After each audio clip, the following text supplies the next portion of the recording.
Hello and welcome to the 13th episode of Nations of Charlemagne, the Italian Wars. Now today we are going to be focusing on the historical period which has given us Machiavelli's The Prince, which of course was written by, he was of course a contemporary of that time. We are going to start off by talking about the peace that was established after the Lombard Wars in 1454, the Treaty of Lodi, the idea of the Italian equilibrium, and how this collapsed between 1492 and 1494, and it resulted in a long period of foreign occupation in Italy, which continued right up until the 19th century.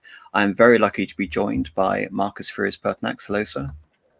Good evening, everyone. And by Columba. It's good to be here. I love Furio Pertinoso, by the way. Very good for this one. I thought I'd make it fittingly Italian for the stream. Indeed. Yes, and we have the full posse back after a series of unfortunate events which culminated in a couple of absences last Thursday. So, and a very profound apology to our wonderful and loyal guests. Indeed. Last week was very much on my shoulders, so sorry to everyone listening. So we are all here and we are raring to go. Now, a little introduction before I start on doing the rundown on the history of the Italian states leading up to the war. I've got this thumbnail here, which is a 19th century painting by Collier, which was used in a popular history of the Borgias. And this is basically the quintessential view of the Borgias. The painting is a glass of wine with Cesare Borgia, who is the figure featured on the left here. The figure in the middle is Lucrezia, and the figure on the right is Rodrigo Borgia, Pope Alexander VI.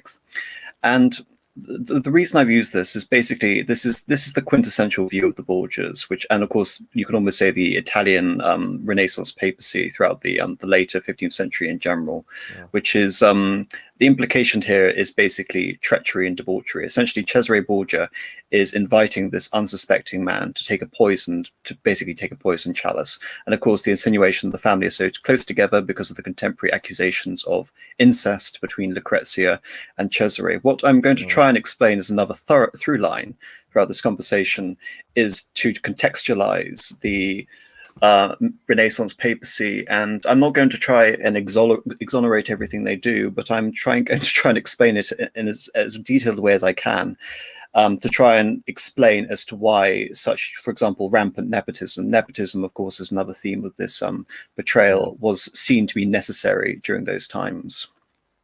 It is a wonderful painting. I've actually not seen it before, but yes, hopefully we can lose them in the fine print when it comes to the Borgias. It's not very edifying, to say the least. So to begin with, of course, I want to begin this by talking about the situation in Rome. So on our previous stream on Italy, in fact, our previous stream, we touched on the Council of Constance, the resolution of the Western Schism, and how Martin V of the Colonna family, one of the two main families in Rome, the other being Orsini, was his election heralded the resolution of the three-way split at the time between the Pisan, the Avignon, and the Roman popes. However, at the same time, you have to remember that the papacy had been, the subject of, a series of scandals and major attacks. And there was this growing movement within the Catholic Church to redefine what it means to have a authority, a hierarchy within the Catholic Church. And the argument that was moving against papal supremacy was this argument of conciliarism, the idea that it is the ecumenical council itself and not the Pope who has the final say when it comes to matters of doctrine. And as a result of this, because of, again, the incredibly weak position that Martin V was in upon resolving the Western Schism, the Western Schism, among many other things, was also made possible because Sigismund, the Emperor of the Holy Roman Emperor, who we discussed on our previous stream, had contrived it in such a way so as to resolve this. Yet at the same time, he was also dealing with an incredibly fraught position in Italy. The fact that the popes had only been in Italy since 1378, and then, of course, you had the conflict between their claim to legitimacy over the Avignon popes and the Pisan popes, meant that the actual temporal authority of the Pope in the donations of Pepin was virtually non-existent and barely even covered the city of Rome itself. One of the last powerful kings of Naples, Ladislas of Naples, essentially ruled over Spoleto and Umbria and Ancona and basically controlled the papal states by extension. So what we're trying to explain here is that at the beginning of the 15th century, the papacy is an incredibly weak position, both theologically, politically, and in terms of its territorial vestige in the donations of Pepin.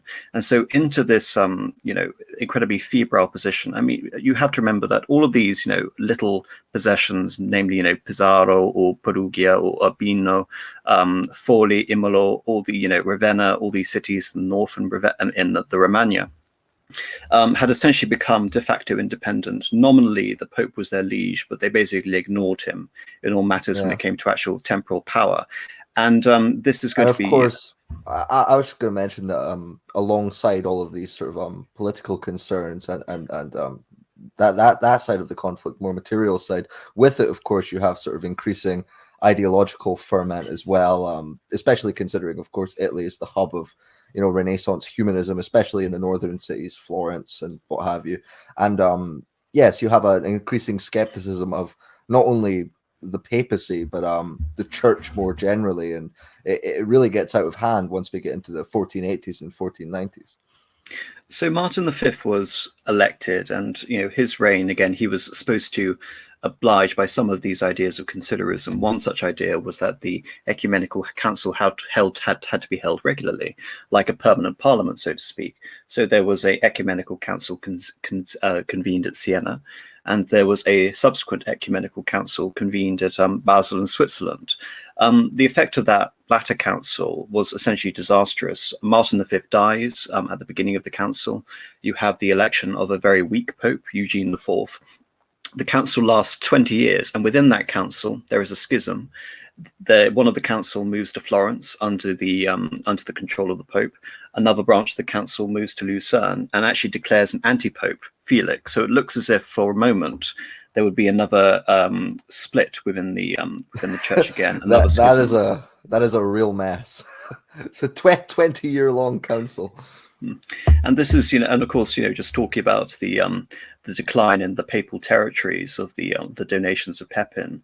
This is also the time that we have the massive expansion of Venice during the Lombard Wars. So not only are they expanding at the expense of the Lombards, at the expense of the Milanese, but they are also expanding at the expense of the papal states as well. So it's during this time that Ravenna becomes part of the Venetian Republic. And into this, we have Nicholas V. Nicholas V, who is at one time, decried as the start of what you can say the moral downfall of the papacy. Yet at the same time, Nicholas V was able to successfully resolve this schism. He was able to force the abdication of an anti-pope. He was able to ensure some form of unity in the council, resolve the situation with the Lucerne Florence schism, essentially.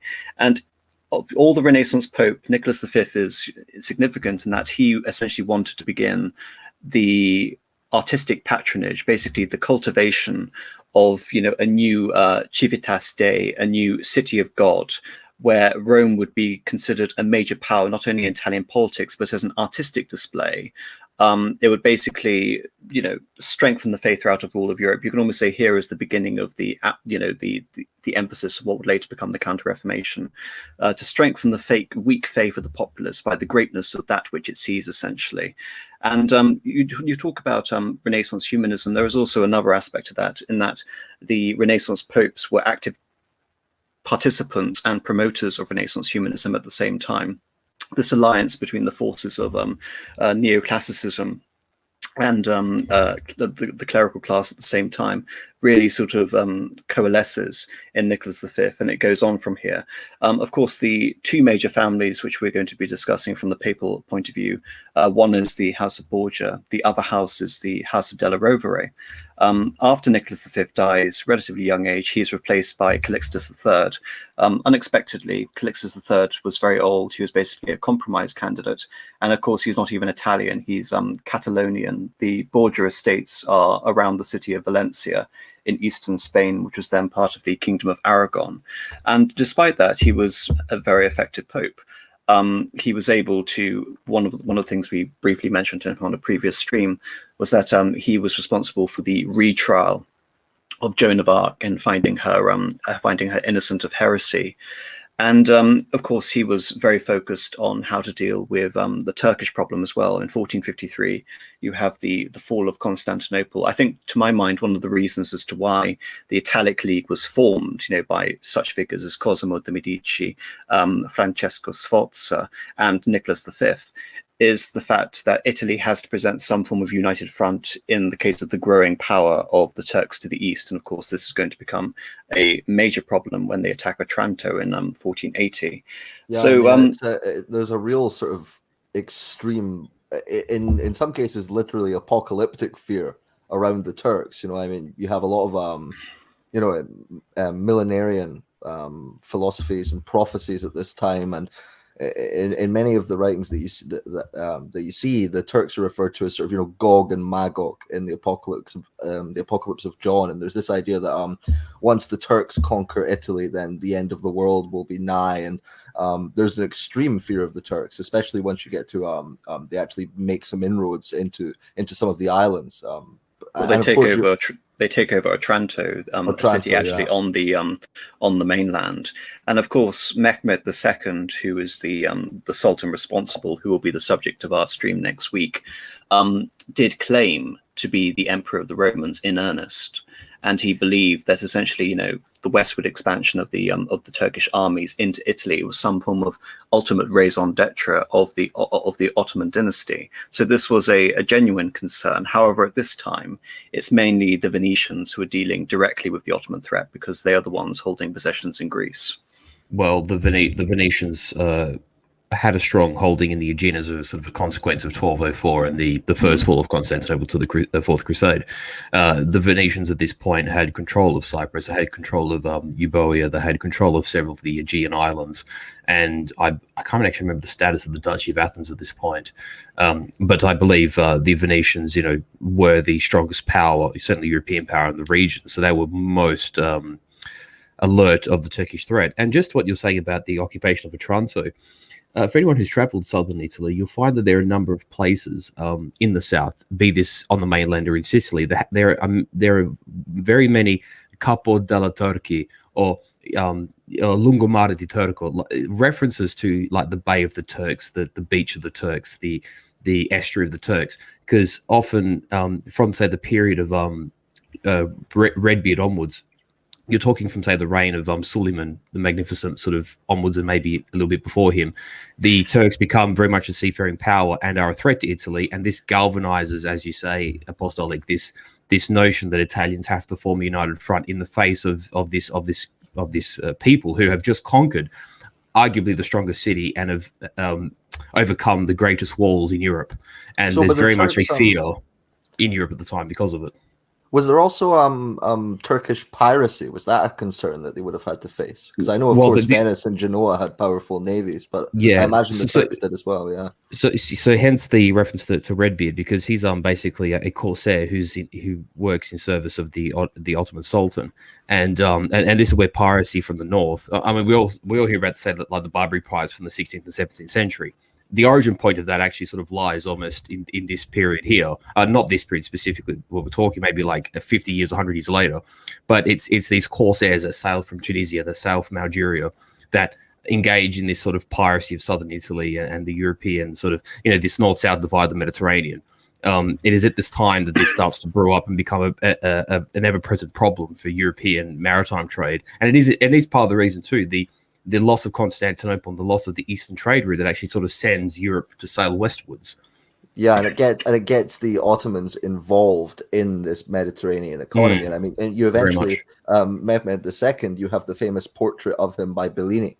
So you literally have Venetian artists going to the court of the Ottomans and doing paintings for them. And so, yeah, there's that real sort of intercourse in the trade, which turns into the Barbary trade and all of the depredations of that later.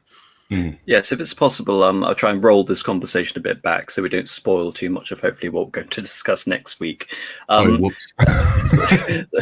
The main point is that that would have been a factor for consideration, especially from Venice's point of view, when entering into the equilibrium, the balance of powers between Naples, between the papacy, between Florence, between Milan, and of course between Venice. However, After this period, after 1454, it is Venice which is the main power dealing with the Ottomans, and Venice is taking diplomatic initiatives on its own, such as forming agreements with the Mamluks, forming agreements with the Persians when they eventually are created, to deal with the threat of the Ottomans. And whilst they lose possessions, such as you mentioned, Marcus Euboea, they gain possessions during this time as well, such as the island of Cyprus, off the Kingdom of Cyprus, which had been one of the remnants of the Crusaders.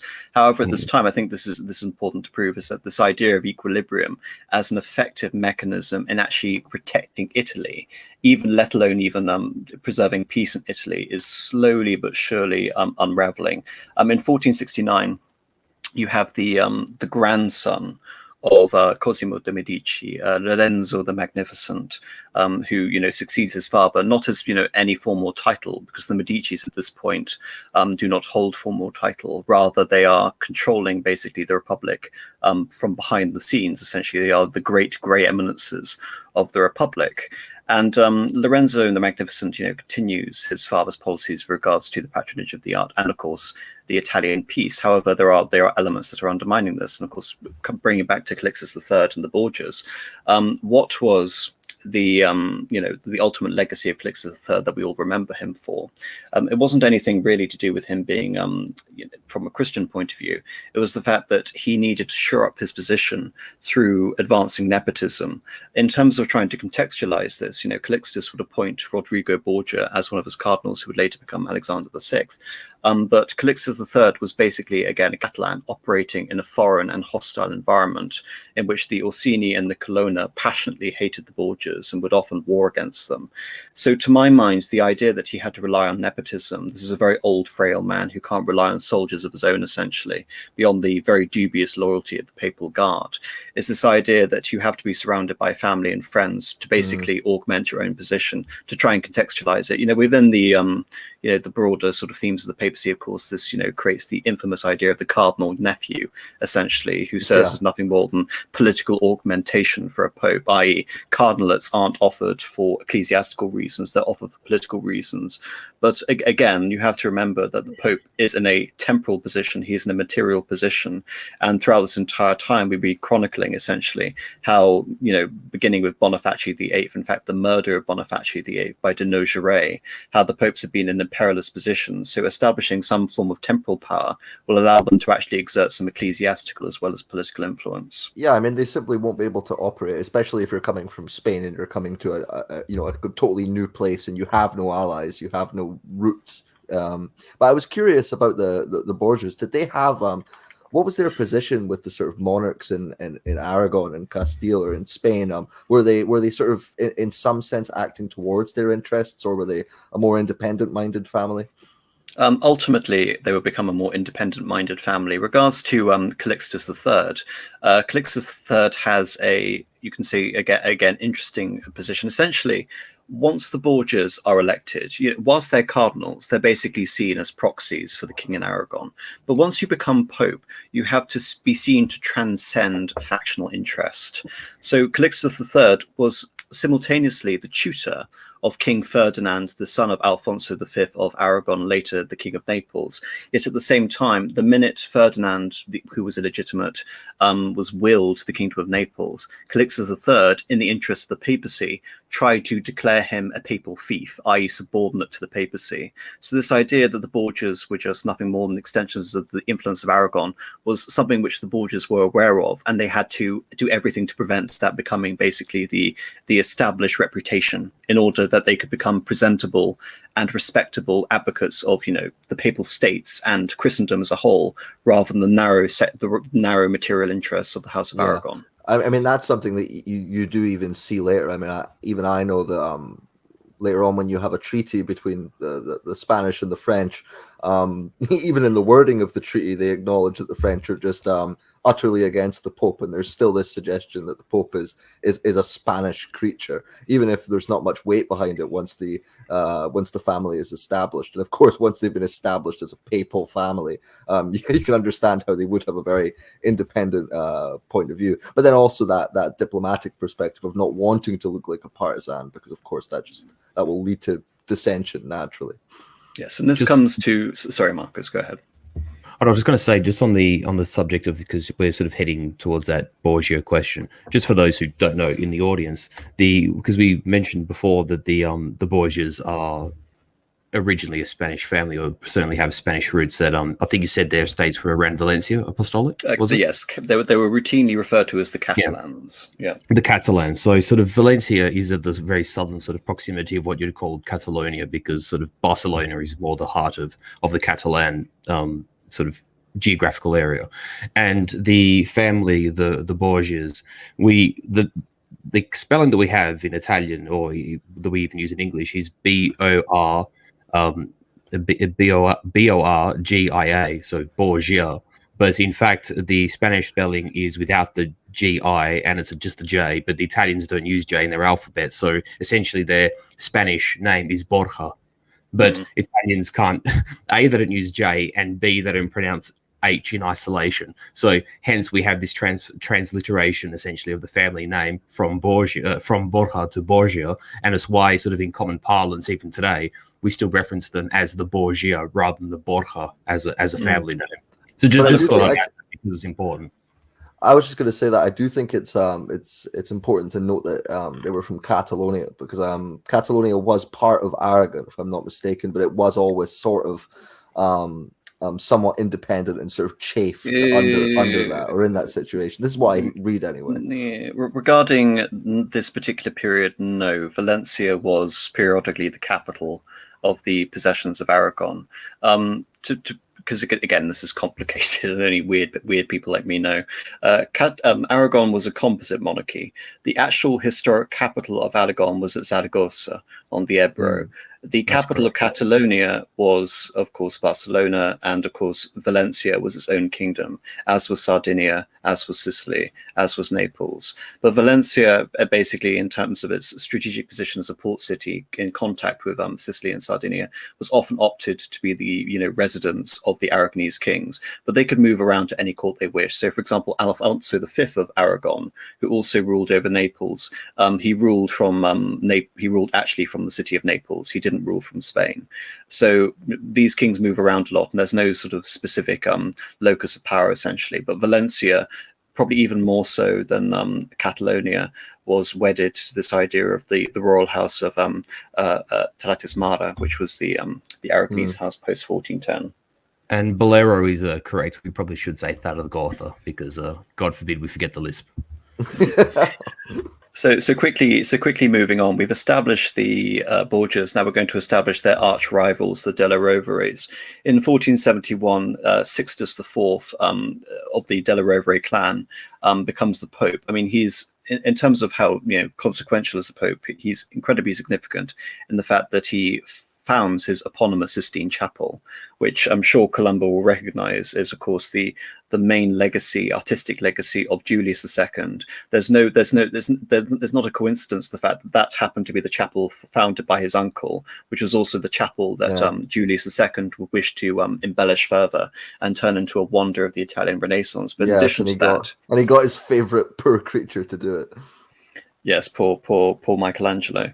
But in addition to this, you have the creation of the Vatican archives, and of course you have the beginning of the Spanish Inquisition. Yet Sixtus IV, to me, is an incredibly controversial figure, simply because he perpetrates everything that Julius II will accuse Alexander VI of later doing. And of course, Sixtus IV is an incredibly ambitious, shrewd, and politicking pope, and probably more than any other figure during this entire period does more to undermine the peace in Italy through basically the naked, raw expansion of Della Rovere power. And this is done through a rather despicable operator, Girolamo Riario, the nephew of Sixtus IV and a cousin of later Julius II, who was at this point, so we're talking the 1470s and the 1480s, the Lord of Forli and Imalo. And he's involved in two basically controversies surrounding the papacy at this point. One is the infamous Patsy Conspiracy, when, with the blessing of Sixtus IV, Riario and the Patsy family murdered Lorenzo de' Medici's brother Giuliano in the Duomo the central cathedral in Florence. Lorenzo managed to escape. So basically the effect of this conspiracy was to assassinate the Medicis and place Riario in charge, essentially, of Florence. This caused, such a massive backlash from the populace, who were at this point very pro-Medici, that they lynched the Patsy family. And the Archbishop of Pisa, who had also been party to this conspiracy, was also lynched. And in retaliation, Lorenzo again tried to eliminate the supporters of Sixtus from Florence. And what did Sixtus do to essentially, respond to a crisis which he himself had, facilitated? He placed Florence under interdict. And for people who don't know, an interdict is basically when the Pope places a state. It's basically like a blanket excommunication. Yeah, like a state excommunication. No one can do business with them. No one can conduct diplomacy. Sacraments cannot be performed essentially within the ecclesiastical jurisdiction of said state, essentially. So it's one of the greatest powers which a pope can use. And remember, this was in response to Lorenzo retaliating against a assassination attempt which the Pope himself had been party to. Just in terms of again the ruthlessness of the Della Rovere clan, and how somehow they've been able to escape the ire of history in this way. And of course, this wasn't just how did Lorenzo deal with this? Well, Lorenzo masterfully appealed to basically to detach Sixtus's ally, the King of Naples, away from him. And in so doing, basically force Sixtus to make peace. And again, this is where we almost have the renewal of the Peace of Lodi, this alliance between Francisco and Lorenzo. And often it's the death of Lorenzo in 1492, which is seen as basically the unraveling, the end of the Italic League of the Treaty of Lodi. But in addition to that, Lorenzo is also responsible for the initial patronage of Michelangelo, in addition to others such as Da Vinci, who will later become patronized by the Sforza and later the French, in addition to Botticelli. Yet Lorenzo is interesting in the sense that whilst you have this great cultural blossoming in Florence, really building on the legacy of Cosimo de' Medici, so much so that the prestige of Florence is such that it's now that the Italian dialect becomes essentially the language of all of Italy. You'll later have Cardinal Bembo, who codifies it as such. Essentially, then you have organizations such as the Brown organization, essentially, which are there to basically regulate the Italian language in the Florentine mold. But at the same time, whilst you have this great cultural success, the Medici Bank is failing. So much so that Lorenzo, towards the end of his reign, has to misappropriate funds to save off bankruptcy from his various misadventures. And you also have the rise of one Dominican friar, Savonarola, who is now preaching against the supposed excess and almost paganism of the Medici. And one of the things which is often assigned to Savonarola is that he was asked essentially for absolution and forgiveness by Lorenzo de' Medici at the end of his life. And Savonarola supposedly refused absolution. But of course, that is really a myth, and we will never know. I think, aren't there a couple of versions of the story? There's one story where he says that Savonarola would have given him absolution if he would, I think, lay down his control of the city or something like this, give the city its freedom. And apparently he just turned his head to the wall and died, which a very charming story. Of course, for the Medicis, they were, of course, Lorenzo was succeeded by his incompetent son Pierrot, but we'll come back to him when we get to the. What is it, Pierrot the Unfortunate? Yes, Pierrot the Unfortunate, which should be pretty obvious as to what happens to him. So going back to Sixtus IV. Could you have a more telling moniker than the Unfortunate? It's not like you're the bald or the fat or something, just the Unfortunate. So going back to Sixtus IV, in addition to getting involved in the affairs of Florence and trying to bring it under Della Rovere control, he also facilitates something called, well, either it's basically known as the Wars over Ferrara or the Salt Wars. And this again is due to that shadowy figure which I brought up earlier, Girolamo Riario, essentially the d'Este family, which claimed an ancient legacy going all the way back to Roman senators essentially had consolidated control over most of the northern periphery of the Papal States, the cities of Ferrara and Modena. They controlled access essentially to the estuary of the Po, and they represented basically the greatest northern threat to the papacy. Had the papacy been able to absorb these territories into the papal domain, essentially, they would have a secure frontier. Alas, the D'Este, especially under Duke Ercole, were fiercely independent and were incredibly ambitious for their dynasty. So the response of Sixtus IV in 1482 was to ally, basically, escalate a trade dispute between Ferrara and the city of Venice to push those states towards war, and then use that as an excuse, essentially, to place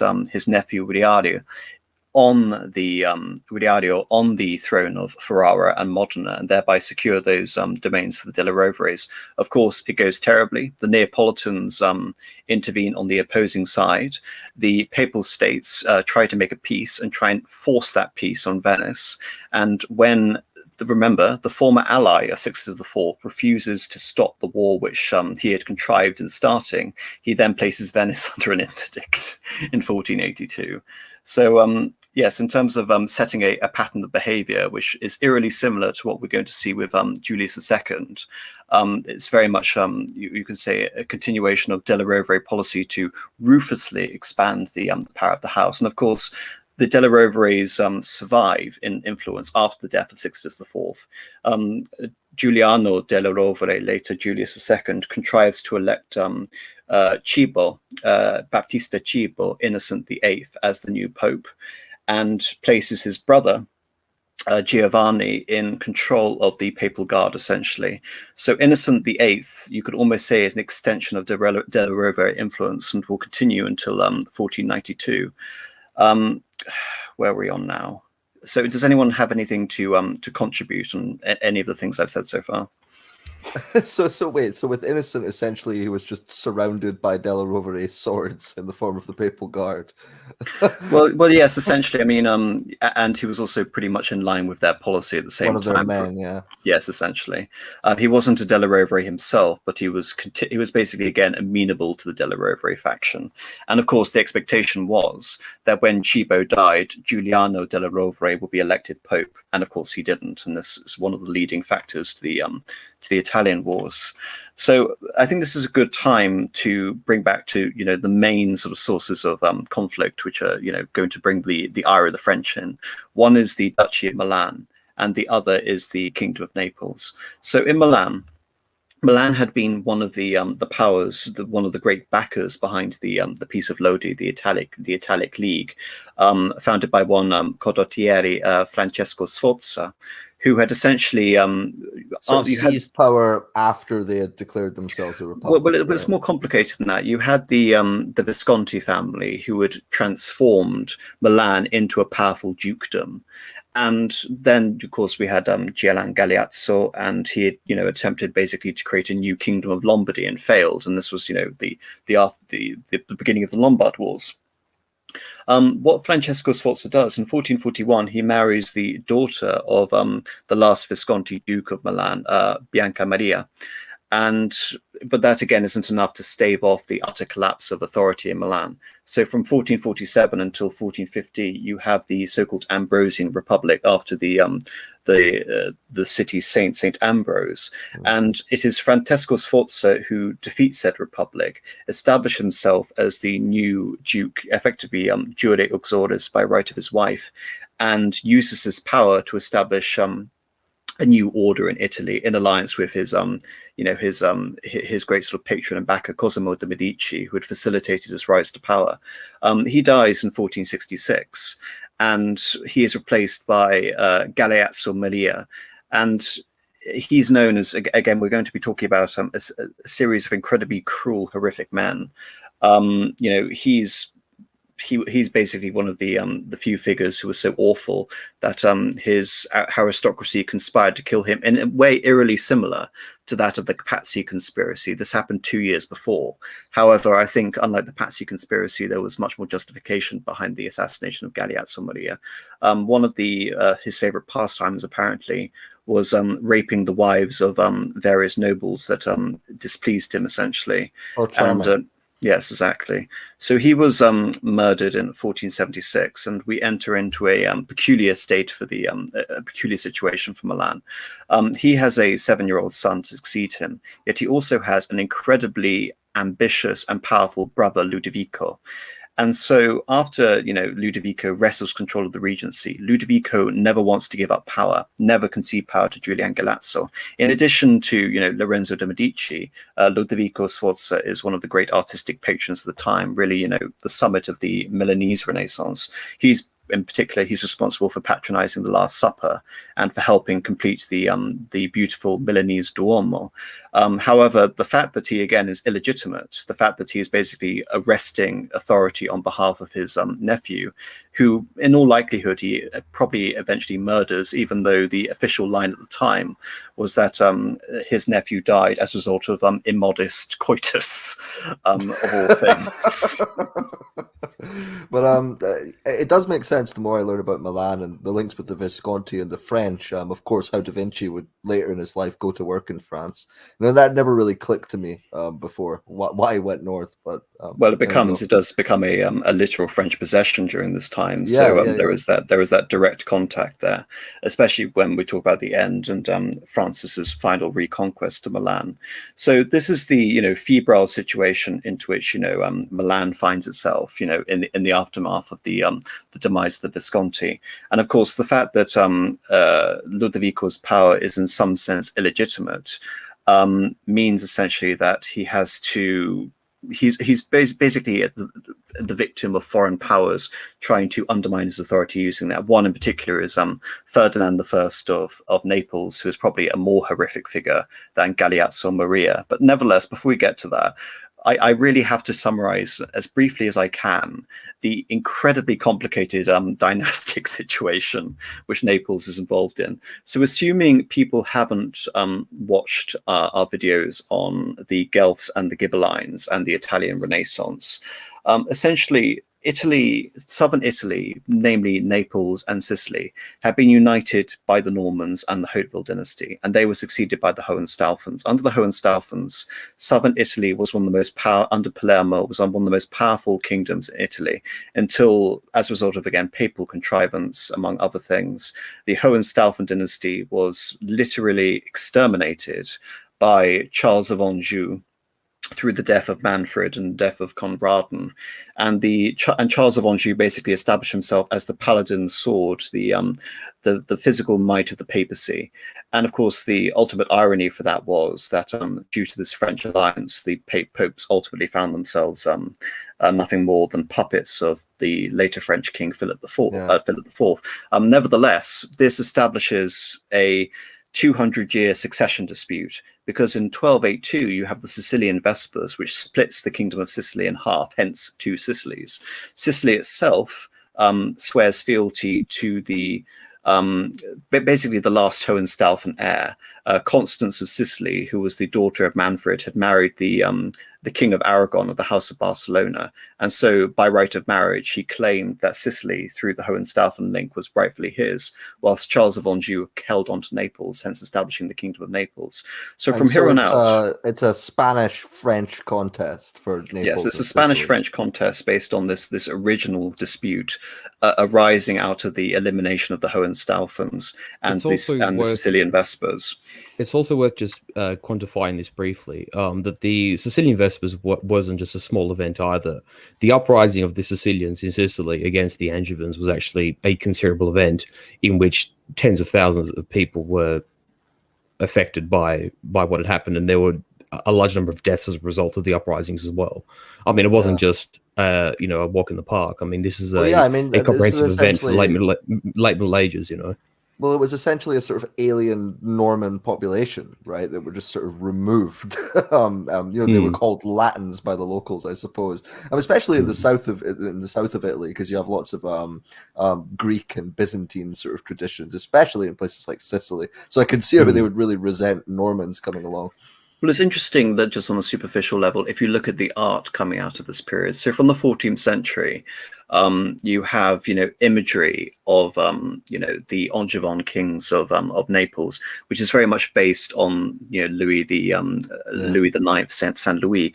But when you look at the art of the House of Barcelona in Sicily, again, you see that continuity with King Roger of Sicily, this Byzantification, these wonderful golden pixelated images. So still that Byzantine connection to the House of Barcelona is something which they're consciously, again, trying to exhibit in the way that they, display themselves essentially. But nevertheless, both of these and it's houses also failed.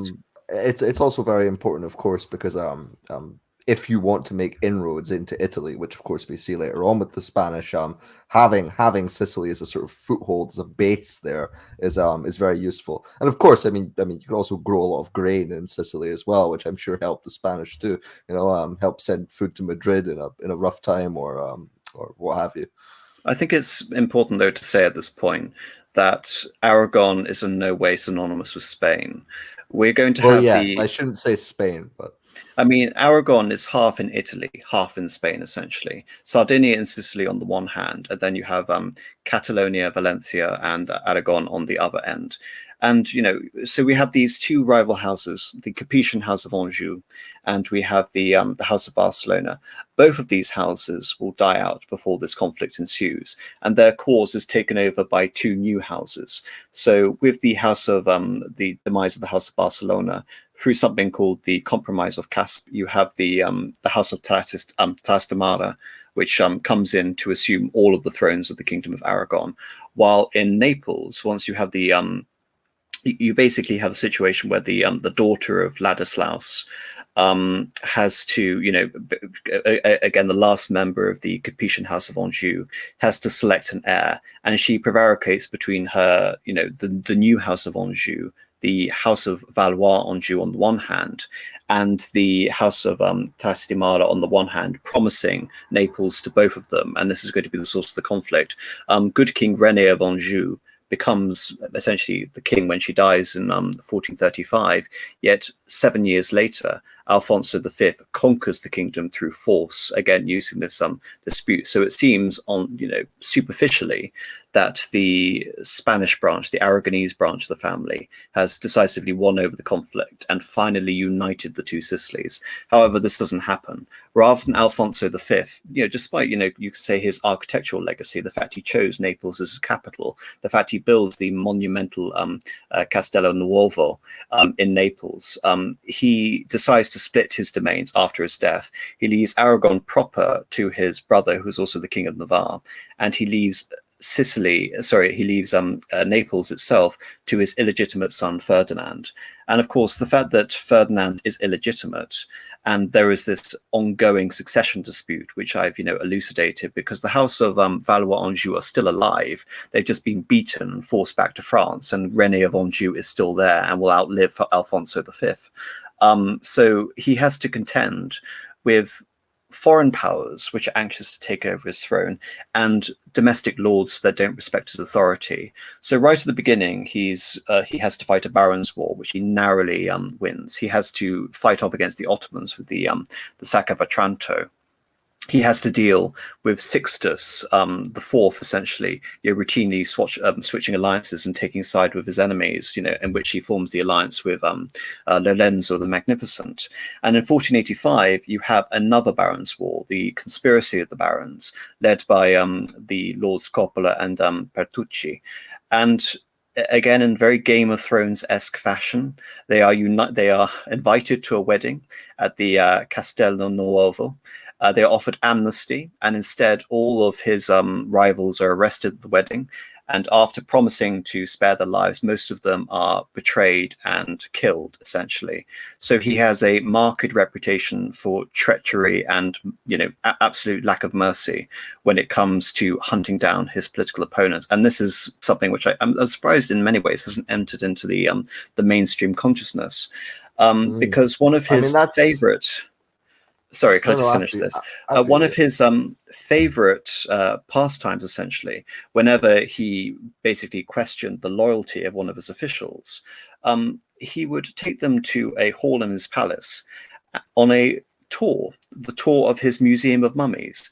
The Museum of Mummies were essentially the dead bodies, the skeletons, all his political opponents, on display, embalmed, dressed in costume. And essentially, he was just displaying these, in front of his would-be political enemies. All of the people he had defeated, their embalmed dead bodies, all sat around a table. This is true. This is real. So essentially, it's a this giant. Is a madman. This is a madman.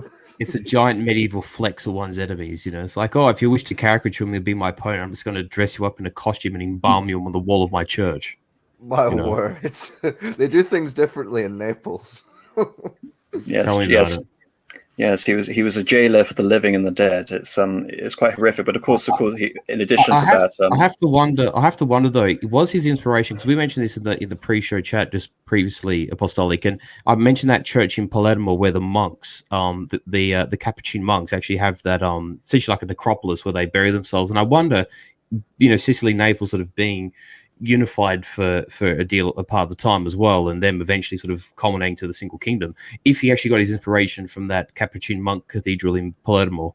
Not that I know, it's just an interesting thought. Oh no, it is definitely possible, and Ferdinand would have spent time around there because his father was the lord of all of these places, so I'm sure that would have been an inspiration. And someone saying, yes, I thought the Borges TV show made that up. No, they didn't make it up. They made up his character, because of course I've watched both Borges TV shows. In that one they show Ferdinand basically being a mentally incompetent. No, he was incredibly savvy right towards the end of his life, and kind of like his contemporary Henry VII in England, he was known for an incredibly oppressive financial infrastructure, which was basically a form of financial tyranny, essentially. And the result of which was that he had, oppressed all of his, nobles throughout his life. They all lived under a constant state of terror, and Naples was effectively bankrupt towards the end of his reign. So much so. What do they both have in common? They're both insecure and, I suppose, illegitimate, or viewed as by the local magnates.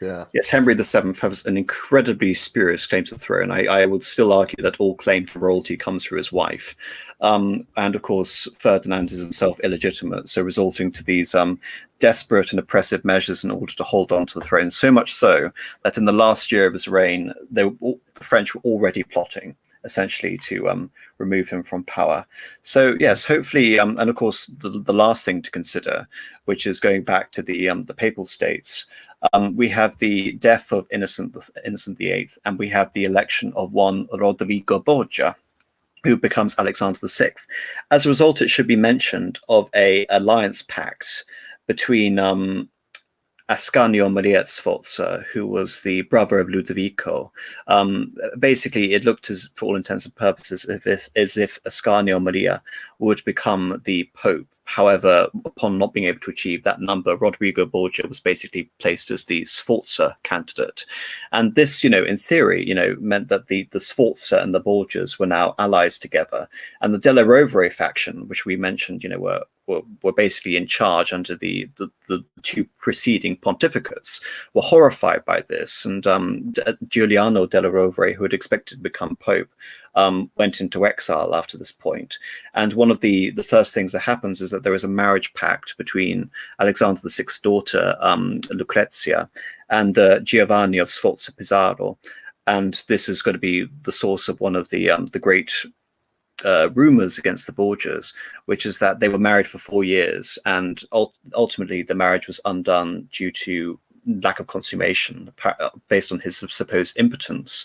And in response, Giovanni Sforza basically claimed that Lucrezia and Cesare were incestuous, basically to get at the Borgias after that forced annulment. But the reason this annulment happened is because the Sforzas were only allied with the Borgias for a year, because right at the beginning, Alexander VI was concerned about the tentative position he was in, and began approaching Ferdinand of Naples, and began a marriage pact with his younger son Geoffrey and Princess Sancha de Aragona.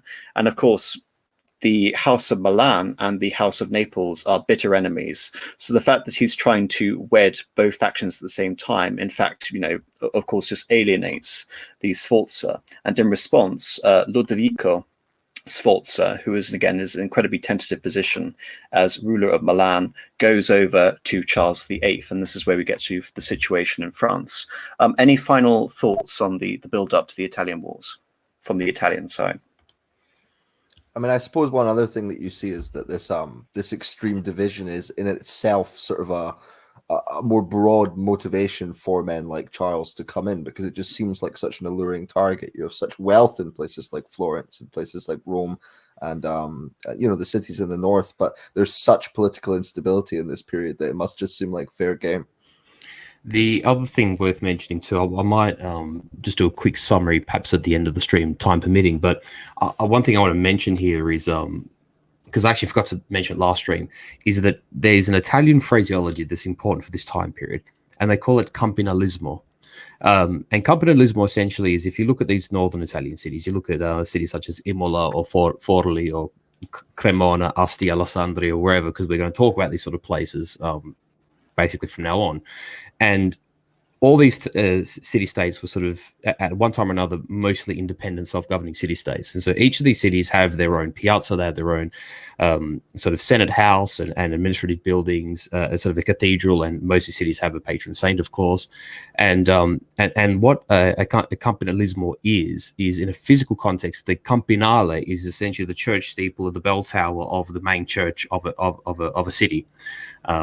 But the actual phraseology of campanalismo is this culture of persistent and in some ways quite bitter enmity that exists between these rival city-states. And what you see here in this time period really manifests itself in the Italian Wars and the League of Cambrai, is this quite bitter infighting between the city-states and their willingness to side with, in this case, the Neapolitans in the south, or the French in the north, or indeed when Venice comes in as a bit of a wedge factor between the warring states, and the fact that even though the Condottieri Wars themselves are largely maneuver, attrition, containment, they're sort of, I don't want to say bloodless, but they're not really gruesome sort of conflicts.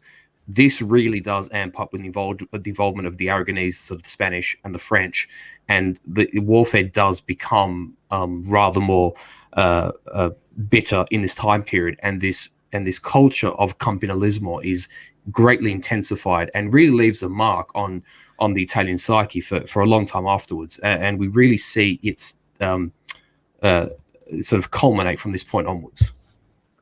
Wonderful, thank you. So just a very quick summary of what's been going on in France during this time. Of course, Louis XI, one of the most effective kings of early modern France, dies in 1483, leaving his 13-year-old son as king. And this immediately starts a dispute between the nobles and the regency. Louis XI had placed his competent daughter, Anne of France, again, the one of his children who was most like him, to deal with the regency. However, Louis d'Orléans, one of the premier noble of France at this time, claimed the regency for himself, and he would later become King Louis XII of France. So from 1485 until 1488, he rebels against royal authority and attempts to wrestle the regency from Anne, and this is called the Mad War. Basically, all the vassals of the French king allying with foreign powers, allying with the Holy Roman Empire, allying with England, and this is just after the Treaty of Arras. They've supposedly ensured peace with Burgundy in particular, trying to undermine the central authority of France. And to her credit, Anne of France is able to hold on to the situation and hold on to her father's legacy, essentially. And so would you characterize that rebellion as sort of one last attempt to sort of reverse that process of centralization? Yes, you've had many processes such as the League of the Public Weal beginning, and that was of course financed by the Duke of Burgundy. I believe this is just one last extension of this, but in terms of like a last hurrah for this goes on for hundreds of years after this, and I think the Fronde War is probably the last serious attempt of the nobles against the French, but it's definitely one of the definitely a sign of a growing problem, in that the King of France, despite supposedly having, centralized the kingdom, is still having to deal with the ambitions of these incredibly powerful nobles. And of course, due to French Salic law, Louis II, later 12th, is in a powerful position in the fact that not only is he the premier noble of France, but he is also the heir to the throne at the same time. So yes, this particular instance, Anne of France, to be credited, was able to hold on to the authority of the French crown. And then, of course, you have the death of the Duke of Brittany, and Anne inheriting the Duchy of Brittany, which leads to a novel situation where Maximilian of Burgundy, of von Habsburg, proposes to marry Anne of Brittany. And Anne of Brittany, again, supposedly to forestall this alliance, Anne of France is now desperate to ensure that Brittany passes to France and doesn't pass the Habsburgs. If you look on this map, the Habsburgs control Brittany. They will eventually control Spain, and if they Burgundy, and eventually control Spain. If they control Brittany as well, they'll basically be surrounded on all sides. Yeah, it's another side to worry about. Yes. So to avoid that, we have basically the Treaty of Senlis. Anne invades Brittany to force Anne of Brittany to come and to marry Charles. Margaret of Austria, who was his intended through the peace treaty, is repudiated. And this basically, creates the personal union between Brittany and France, which will later be repeated, through a contrived way with Louis XII. Regarding the links between France and Italy during this time, we mentioned the line of Valois-Anjou. Well, the male line of the Valois-Anjou had expired in 1481 with the death of good King René's nephew, Charles IV of Maine and Guise. Essentially, Louis XI had, tried to forcefully acquire the lands of Anjou. He had already acquired Provence, and now all of the lands of the Angevin branch of the House of Valois had now, been acquired essentially by the royal branch of France. But with that acquisition, you now have the acquisition of the Angevin claims on Naples at the same time, because Charles VIII here is the grandson of Mary of Anjou, who was the sister of good King René. And through that line, he has a claim, albeit a rather weak claim, on the Kingdom of Naples. And it's a claim that he deliberately stakes, especially when during the constant struggle between the papacy and Ferdinand I, Innocent VIII had suggested to Charles VIII a couple of years before that he was in his rights to claim his crown over Naples. So essentially, in terms of the overall politicking within Europe, the claim of Naples was basically a threat to, basically undermine the authority of Ferdinand I. But here, I think Charles VIII is far more ambitious than this. Not only does he want to take over Naples, but in following with the strategy of, the Feast of the Pheasants with Philip of Burgundy, and the fact that the Ottomans are, have just taken Otranto and have just, very quickly lost it, but nevertheless the threat of the Ottomans is there. Now you're seeing a succession dispute between Cem and Bayezid in the Ottoman Empire after the death of Mehmed II. And I believe that Charles VIII was going to use Naples as a potential a base of operations to attack the Ottoman Empire and go on crusade. And I think that's substantiated by his further actions. So in order to push into Italy and acquire the Kingdom of Naples, you have basically buying off peace with all the neighboring powers. So we've already mentioned the Treaty of Senlis, in which the Franche Comte and the Artois is basically given over to the Holy Roman Empire, in this case Burgundy, in agreement for peace. You have a peace treaty with Aragon, and you have a peace treaty with England, the Treaty of Étape, to prevent the English, resurrecting their claim from the 100 Years' War and invading France, as had been used by... What year was the English treaty signed? What king was it? These are 1492 to 1493, so this would have been Henry VII. Ah, yeah. And to put this in perspective, the French had played with the idea of supporting Warbeck in his claim, essentially, to be the murder. Warbeck being one of the pretenders. The Duke of York. Supposedly, he was, yes. Claimed to be one of the princes. Supposedly, he was Richard, Duke of York. Yes, precisely. So this was basically, putting aside all that and acknowledging Henry VII and the Tudor dynasty as legitimate.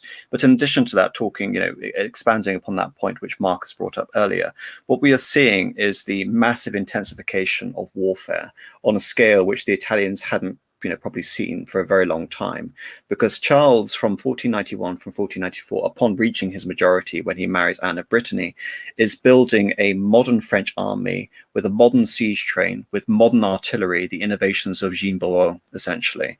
And he's going to unleash this on Italy. And simultaneously, you can call his invasion incredibly successful and utterly disastrous at the same time. And we'll get into that now. And to say it's a military machine too that you might say he sharpened in the. We sort of touched on that last French stream. France prevailing in Normandy in that last hurrah by England, and then with the eventual conquest of Gascony and Aquitaine, he's sharpened this military machine in France proper, and then it's being turned and pointed towards Italy. Like it's already been honed, and it's become this very well-oiled and very modern military machine. Well, yeah, I mean, this was established under Charles VII, right? I mean, this professional army with the artillery. And I think also Charles VIII, when he was going into Italy, had something like, it was at least 5,000 Swiss and German pikemen and swordsmen as well. So really, and then loads of French cavalry too. So it's sort of the best of every area, the best of the best. So a very formidable force. Mm-hmm.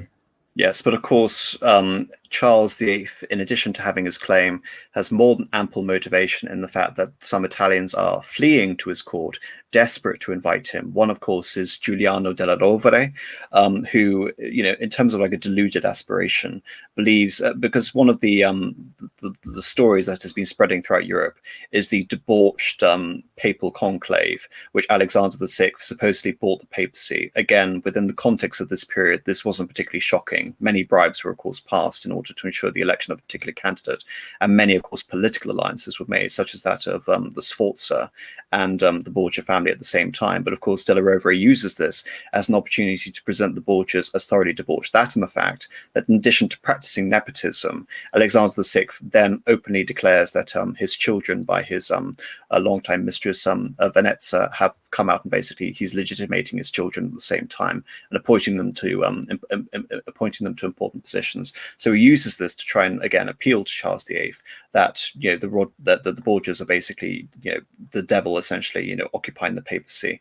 And of course, Savonarola also chimes in and invites Charles into Italy as the Gladius Domini, the sword of the Lord, to deprive the evil Borgias of their papal seat, essentially. But of course, in addition to that, you have the materialistic consideration of Ludovico Sforza, who feels betrayed by the Borgias and feels anxious about the claims, essentially, of the House of Aragon. In addition to that, the new king, because Ferdinand dies during this point at a ripe old age, and his son Alfonso II suggests to Charles VI, yes, come in, as Charles VIII, come and invade Italy, but just attack the Milanese, don't attack us. So, but of course, whilst the French will attack Milan, they will attack Lombardy later. At this point, the claim for Charles VIII is on Naples, and it makes sense within the context of this supposed crusade at the same time. So the French invade, they pass effortlessly through Savoy, and again, they'd be given free access through the Duchy of Milan. It's during this time that Ludovico, in all likelihood, murders his nephew to ensure basically his dominion over France, possibly believing that French backing will, assuage any ideas of rebelling because he's just murdered the legitimate law. But there you are. And then, of course, you have the situation with the Medicis. So Lorenzo il Magnifico is dead, and the weak Pierrot the Unfortunate is now left, and he tries to resist the French at first, and the French, in response, level the town of Vivezzano. And as a result of this, the Medicis basically they split. Many Medicis go over to Charles. They're essentially ran out of town by the people. Oh, it gets worse. Well, it's understandable when you look at it from this perspective, because after this, the family is split. So Pierrot basically goes to Charles in person, begs him, to pass quickly through the land. And in the meantime, I will surrender all of these towns, all of these fortresses to you, basically willing Tuscany to the French. And of course, he returns and he hasn't consulted the Signoria of Florence. And of course, the Signoria and the populace threaten to lynch him. And of course, the Medicis are basically run out as a result of this, leading to a 20-year interregnum before the Medicis come back under Leo X. Yeah, and then of course, I think Charles is outside of the walls of Florence, and he's threatening them, basically demanding their surrender. And then it's Savonarola who steps up and essentially leads a deputation to the French camp. And Savonarola at this point has attained a sort of, height of influence in the city, because he's well, after the Medicis, he's the unofficial lord of Florence. After the fall of I mean, the of course, he Medicis. can't hold a title because he's a cleric, and he's also from Ferrara, so he's not even a citizen. Yes, Marcus. I was just going to say it's worth sort of framing this as well, because after Charles sort of moves into Italy at this point, you mentioned the fall of Fivizzano. That occurs because essentially he actually first attempts to besiege the city of Sarzanella, which he is essentially a modern fortress in the true sense of the word at this point, and he's unable to take it, even though prior to its investment, he's reinforced with modern artillery and his Swiss contingent. So he then moves on to Fivizzano, which is a rather more vulnerable locality, and doesn't just take it; he absolutely destroys it. He thoroughly sacks Fivizzano, and it's with the sack of Fivizzano and also the activities in Emilia-Romagna, where the terminology of Furia Francese is conceived of, basically French fury, just this escalation that both Apostolic and I have mentioned, where it's a rather more savage level of warfare that's been conducted by Charles. And then after the fall of Fivizzano, Charles basically moves southwards along the coast and then inwards to Florence. But I mean, after the fall of Fivizzano, he, in rapid succession, takes a bunch of cities. These include Lucca, they include Livorno, which is a major port in the north of Tuscany, not far from La Spezia today. And then, and he's actually essentially praised as a liberator of Paris at this point. Of Pisa. Yes, and Sorry, Pisa is interesting Pisa. in particular because it's going to come up later. But basically, the Pisans, you have that lingering sort of animosity with the Pisans going back to the Patsy Conspiracy.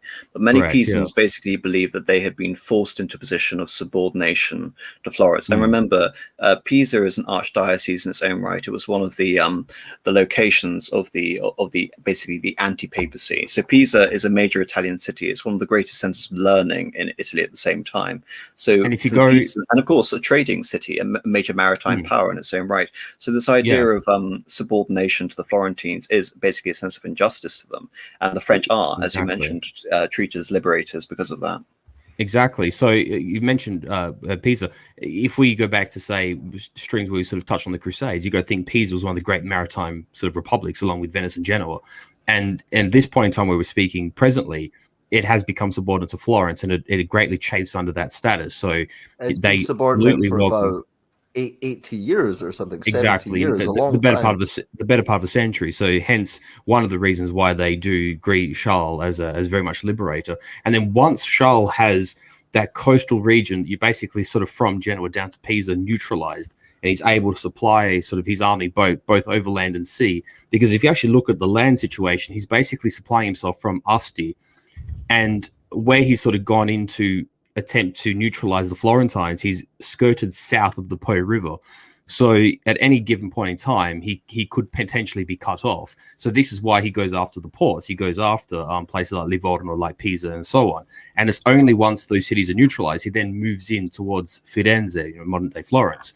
And he, again, there's also a bit of an issue within Tuscany, because yes, the Medici family support support Ferdinando and the Neapolitans, but the people of Florence, in some ways due to their artistic links and also their banking links, have been strong supporters of the Anjou-Valois dynasty and just the French, broadly speaking. And so there's this sort of disunity and this sort of chafing between the ruling dynasty, the rulers or the nobility of Pisa, and the people, and you might say the craft and merchant class. And so once Florence is neutralized, Charles managed to actually acquire himself I think it's a 120,000 florin subsidy from the Florentines once he neutralized them. So sort of Charles, in a very short space of time, managed to put himself in a very strong position.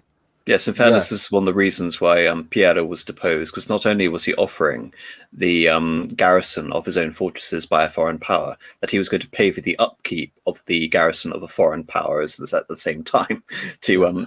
But this subsidy was still paid, or at least still promised, and it's really interesting that the Florentines managed to accept this situation, and I would argue that it was because of that sort of this very bizarre streak of religious and sort of cultural fervor that was going on in Florence at the time.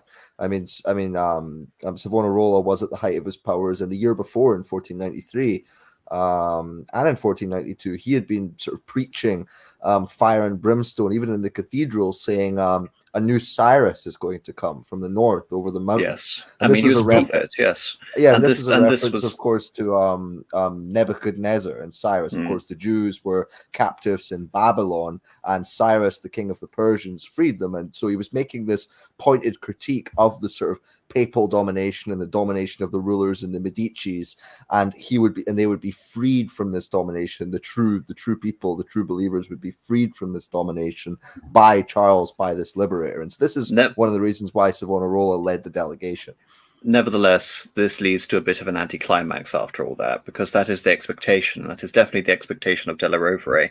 The Sforza, Ascanio Maria Sforza, has also gone and offered his homage to Charles VIII at this time. So not only does Charles VIII enter, Rome unopposed, he enters astride cardinals who have basically switched their allegiance from Alexander VI to Charles. But Charles, again, has very little interest in actually deposing Alexander VI and just making, a puppet essentially of Della Rovere. I think he's very wary of his ambition. So again, Alexander VI is able to preserve his position in power. He doesn't, for example, put up any serious resistance to Charles, and Charles is basically content for that. And again, Alexander VI, he grants him free passage through the Papal States, I think. Well, more than that, Alexander VI, I think, is very anxious to push Charles along the idea of pursuing this idea of a crusade. And one bargaining chip he has for that is a Ottoman prince, the brother of Bayezid, Prince Cem, who had sought basically the sanctuary of Innocent VIII, and Innocent VIII had hoped to convert Prince Cem to Christianity and then lead some form of restoration of the Byzantine Empire under an Ottoman prince, under Prince Cem. But of course, Cem had. I like it. Yes, but of course, Cem never converted to Christianity, and so he basically was used as a political prop against Bayezid if ever Bayezid were to attack Italy again, essentially. And so I was going to say, we're sort of talking almost the origins of Helleno-Turkism with the conversion of Cem.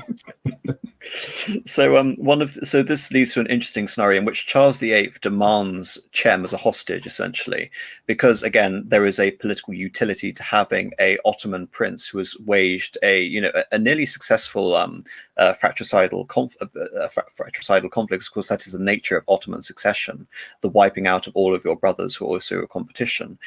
If you're going to use him on a crusade, he could be a potentially useful ally. So Charles VIII takes him along, is given him by Alexander VI, and of course then dies quickly after a fever. And again, this is one of the other crimes that the Borgias are supposedly responsible for, which is the murder of Cem by Cesare Borgia, which of course has no motive and makes no sense within their context. So again, it's something that I think we can dismiss. But this leads to the downfall of the French after this, because we have the destruction of Monte San Giovanni, which is a town which resisted on the way to Naples. And I think this was the envoys were sent, the French envoys, and then the French were justified. The French were justified in doing this because, again, as you mentioned, it wasn't just the fact that the city resisted; it's the fact the city killed and mutilated the French envoys at the same time. So Charles VIII, even from a point of view of justice and prosecuting his claim, believed he was fully within his rights to do this.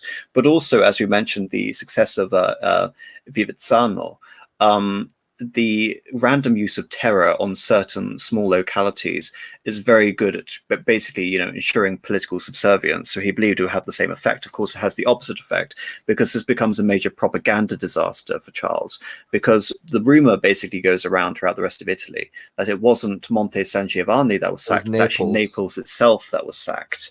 And so having gone to Naples, having removed Alfonso from power, forced him to abdicate, and having been crowned as King of Naples, his main allies, such as Ludovico Sforza, begin to ally with Venice in particular, and of course the House of Aragon, which again, even though they're not directly ruling over Naples at this point, they still have familial links, and it's part of their sphere of influence going back to Alfonso V. Now they're getting involved in the conflict, and this leads, and of course other major powers, including Mantua, also join. The Pope doesn't join this conflict, obviously, but now you're in this awful position in which the King of France is in Naples, and he's unable to return back to his kingdom and could potentially be cut off. And again, going back to the conflict over the Mad War, one of the concerns of a prince in, a Machiavelli is you always have to be in a sure position, essentially, that when you're abandoning your main possession, you're not going to be overthrown when you leave it. And he is not, due to the presence of Louis XII. So he now basically has a choice. Does he defend Naples and prosecute his crusade, or does he rush back to France to prevent himself being cut off from his main kingdom? And Charles decides, after having essentially, gained the kingdom of Naples without a fight, to abandon his conquest, leaving only a few garrisons which are easily overtaken by the Aragonese. And this is where we have the wouldn't a crusade have been impossible? I mean, did he didn't have a navy, and if Venice is against him, then yes, this is the point. I mean, if the Venetians are against you, the idea of a crusade is utterly nonsense. At the same time, is not only are you fighting a crusade, but you're fighting a crusade with the opposition of all the essentially local Catholic powers at the same time. So yes, I think if this was his ultimate the only stipulation of Venice would be, if I may say so, Apostle, just because Columba asked or mentioned it, the only thing that Venice has to worry about at this point, it is kind of looking east and west simultaneously. It can never deploy all its forces to the Aegean or in Italy proper, because it always has to look over the other shoulder because of its strategic, you might say, precariousness. Yes, precisely. So into all this, again, we have, you can always call the First Italian War one of the greatest anticlimaxes in history, because virtually nothing is achieved from it other than Charles having demonstrated the martial glory of France, only to quickly escape. And this is where we have the Battle of Fornovo, which is both a success for Charles, but also a military defeat. A military defeat in the sense that he was basically having to abandon Italy and all of his conquests. Yet at the same time, he was able to preserve his army, his artillery, and himself intact, and return to France with essentially injured pride and a couple of debts that he racked up.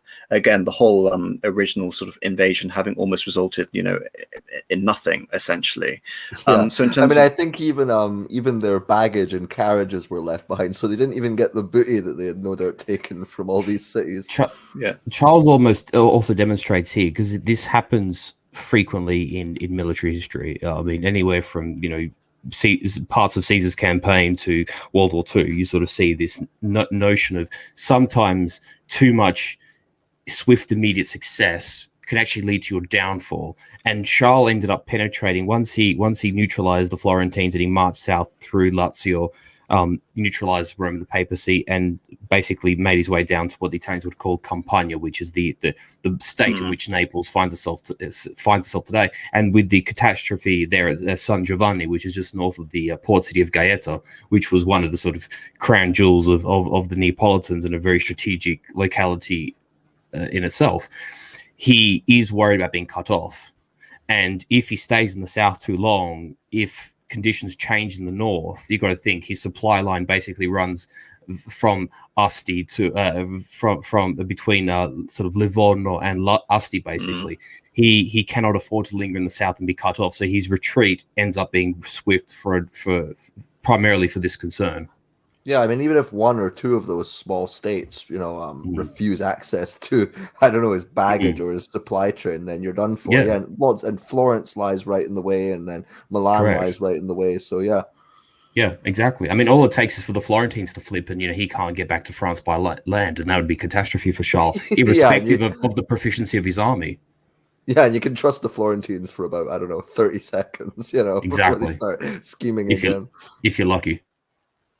Yes, and of course, in addition to Charles losing his campaign, he very quickly loses his life, and again in a very anticlimactic fashion, by bumping his head on a on On a a door. low-hanging door after playing a game of tennis.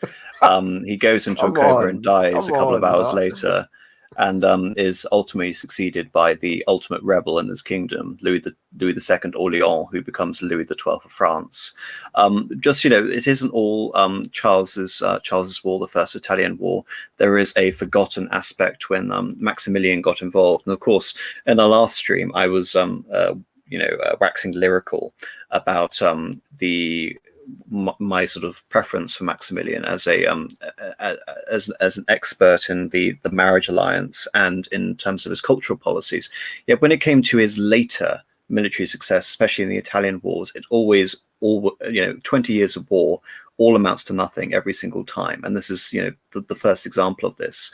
Maximilian is invited again to deal with the situation between the Pisans and the Florentines after the French have left, and in so doing, essentially, he is actually potentially escalating another French intervention to help the Florentines.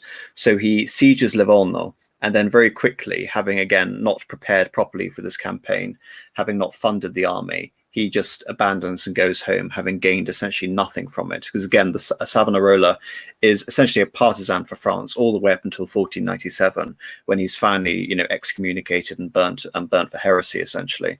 But of course, this moves on to the next phase of the conflict. And I do have a segment Did we mention? Sorry to interrupt, but did we mention what was going on in sort of Naples and Sicily with Ferdinand II? You had a sort of conflict during Charles's invasion as well. Yes, you want to elaborate on that? I'll just go quickly. So, I think it was so you have Ferdinand II, who was the house of Trastamara, the sort of traditional house, and they were defeated by the French at Seminara during Charles's initial incursion.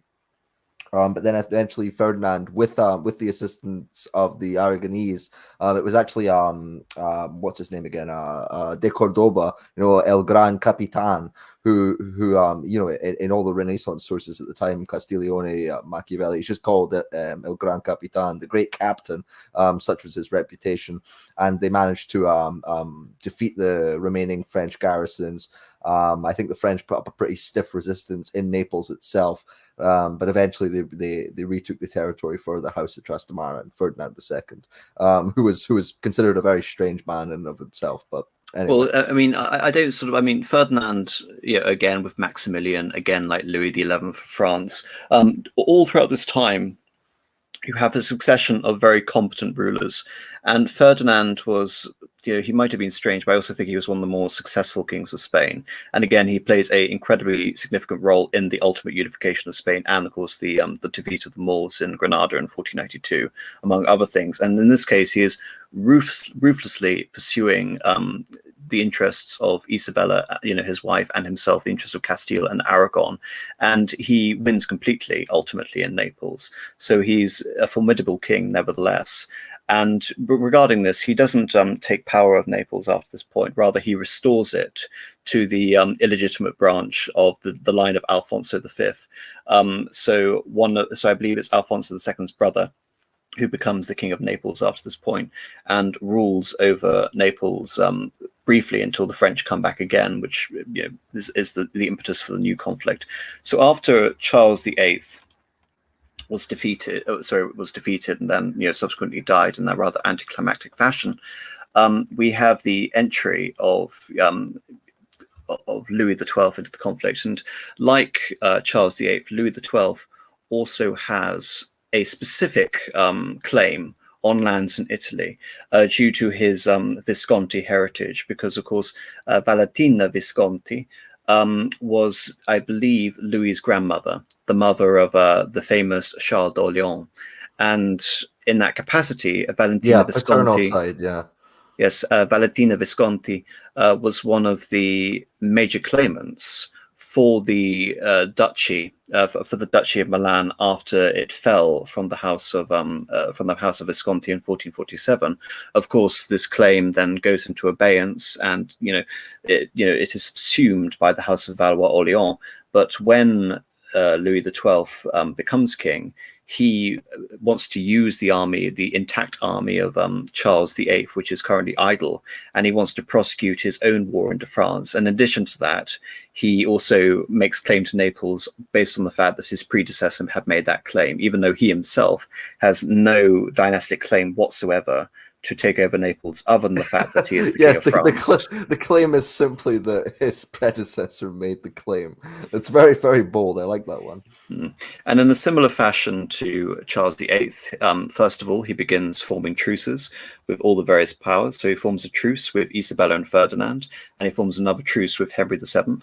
He forms an alliance with the Venetians, because the Venetians have a particular interest in acquiring possessions in Lombardy, because the whole previous 100 years of their history have been expanding the terraferma for the point of basically at the expense of the Duchy of Lombardy, essentially at this point. So they were basically promised Cremona through allying with the French if the French were to take the entire duchy.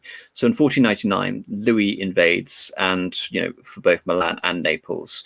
And after massacring certain denizens at Rocco di Araso, many cities in Milan simply surrender, and Ludovico, rather than fight Louis, goes into exile.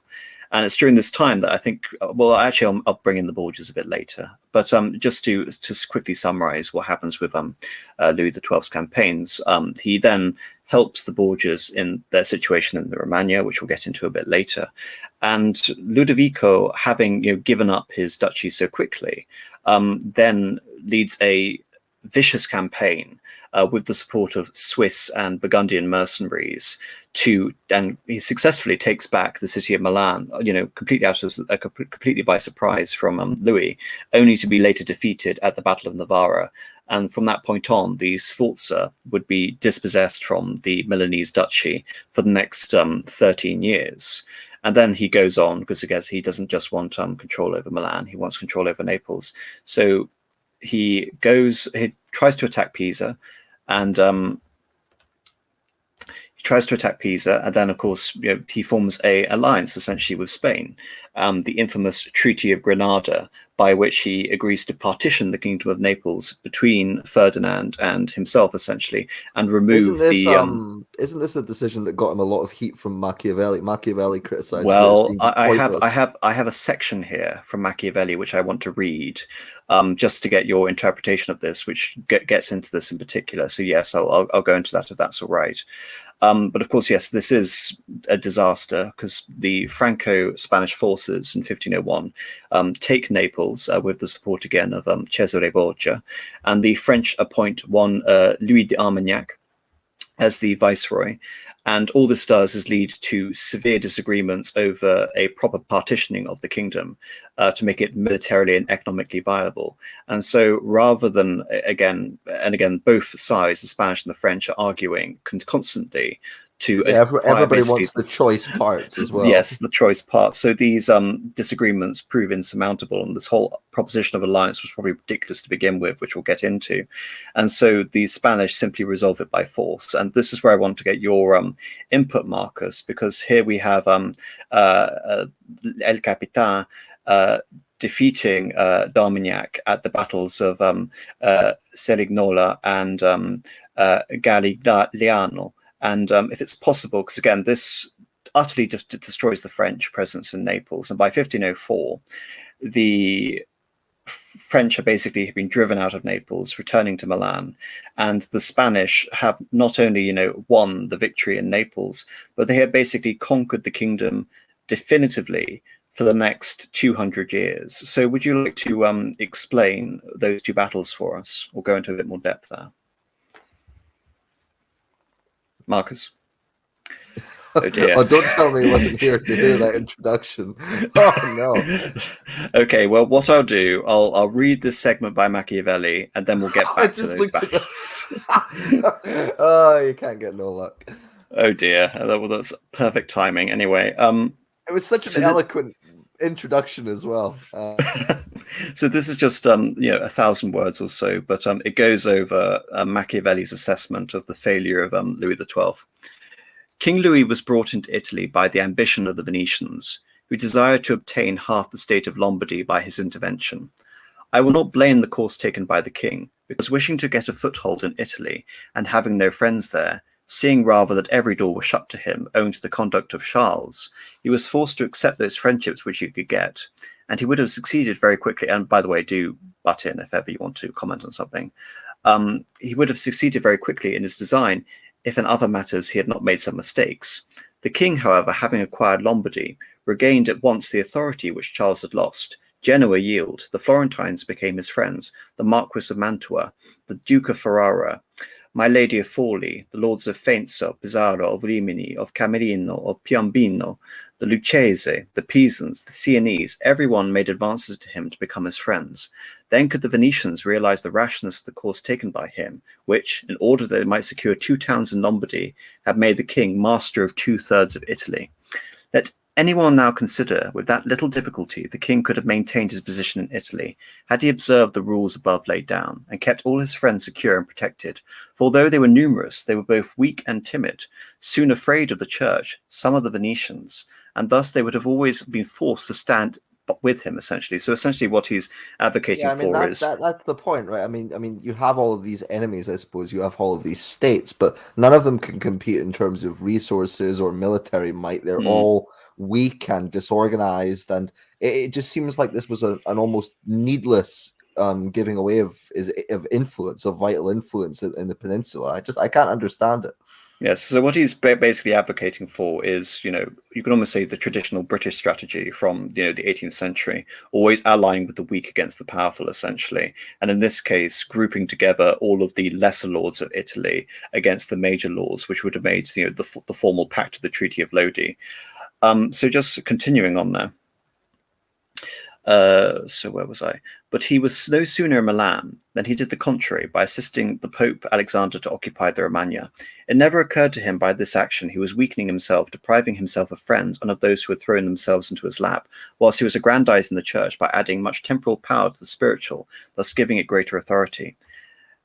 And having committed this prime error, he was obliged to follow it up, so much so that to put an end to the ambition of Alexander and to prevent his becoming the master of Tuscany, he was himself forced to come into Italy. And again, this is pointing to the fact that we'll get into it later when we're talking about the ambition of the Borgia and how I'm trying to contextualize essentially the rampant nepotism. But essentially what he's describing is that the Borgias were attempting to create a powerful temporal presence in addition to being popes in central Italy and become one of the main power centers.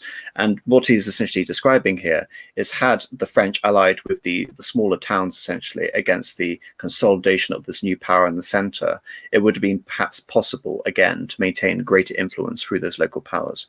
Well, yeah, because all the smaller states are wanting to sort of go back to that period of equilibrium when they all just sort of shot before this sort of age of great powers, dominating them. That equilibrium was gave the smaller states freedom.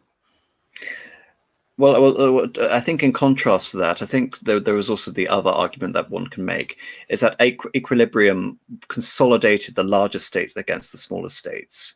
Yes, it prevented a large state becoming prevented it becoming too powerful vis-a-vis all the other states. But in terms of the smaller states themselves, there were definitely measures taken by the Renaissance popes, by the Milanese, by the Florentines, regards to what we've gone to at lengths in Pisa, that these powers were, essentially what happened in Italy during the 15th century is the opposite as to what happened in Germany, where we see a natural consolidation of power under, 5 centers, 5 very obvious centers of power.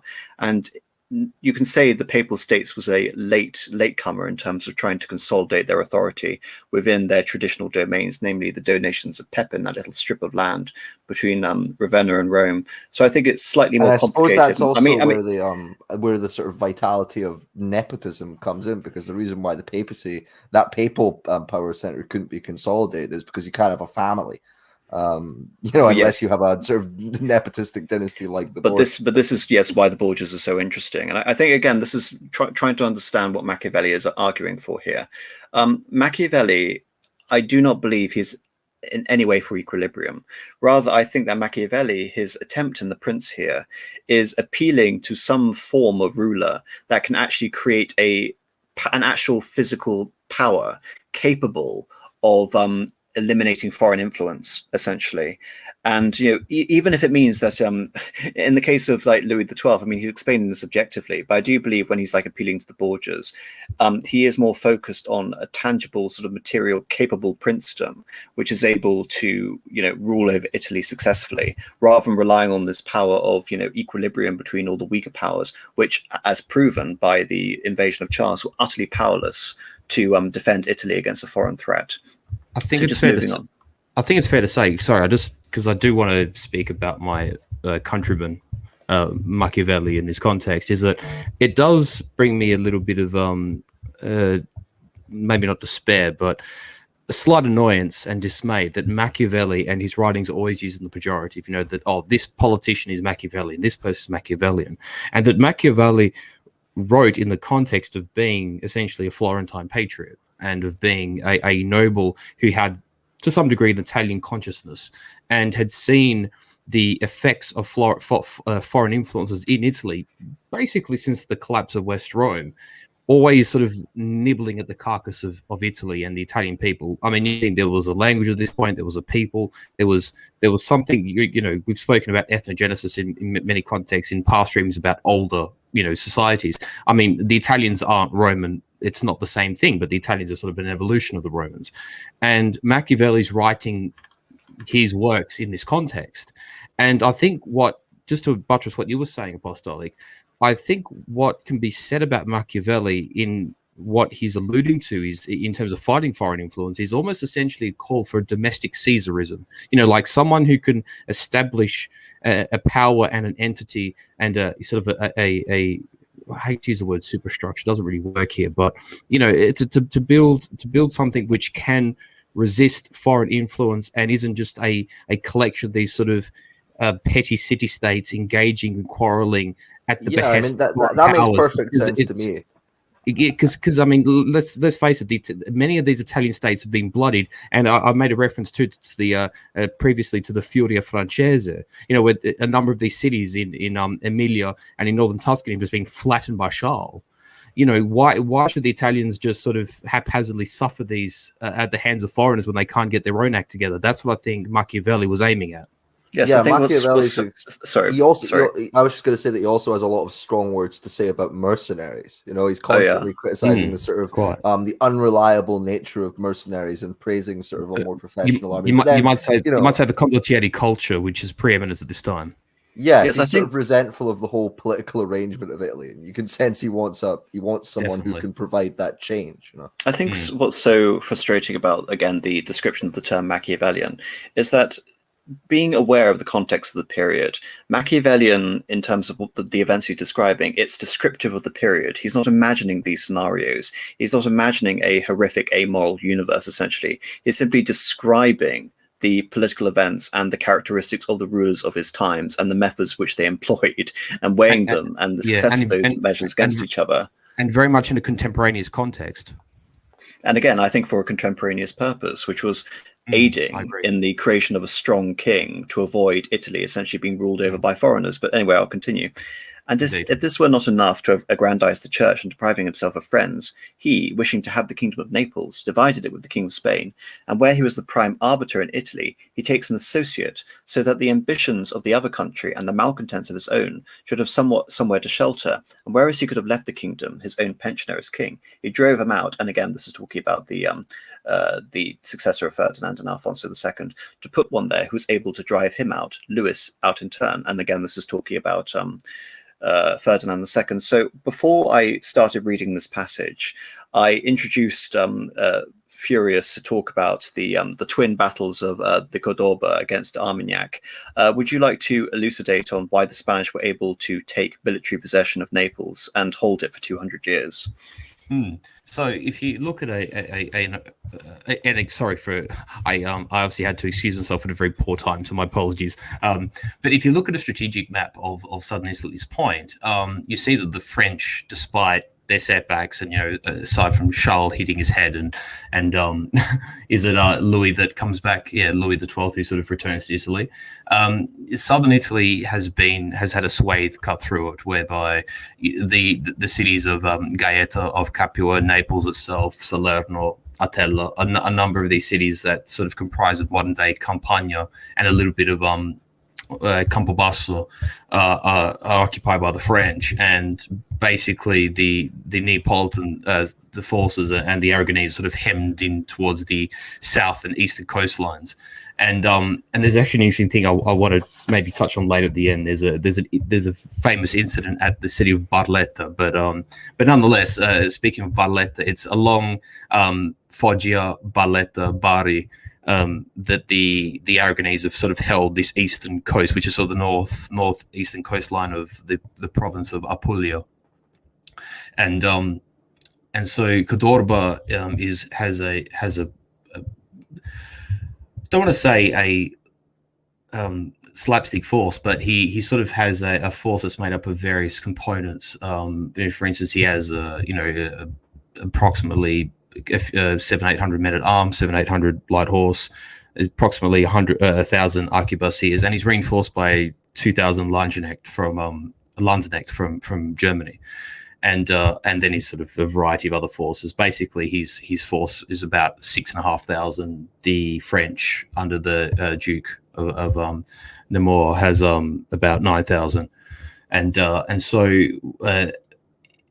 two things happen here, because Columba had mentioned to the Battle of Seminara initially. So the Neapolitan Aragonese force actually succeeded in taking Seminara just the week before the Battle of Cerinola, and so Cadorba manages to get from Barletta to Cerinola prior to the French, and actually manages to take and hold the citadel. And so what he does, he basically fortifies this place, which sort of sits on a slight elevation, you might say almost like on a knoll or a hilltop.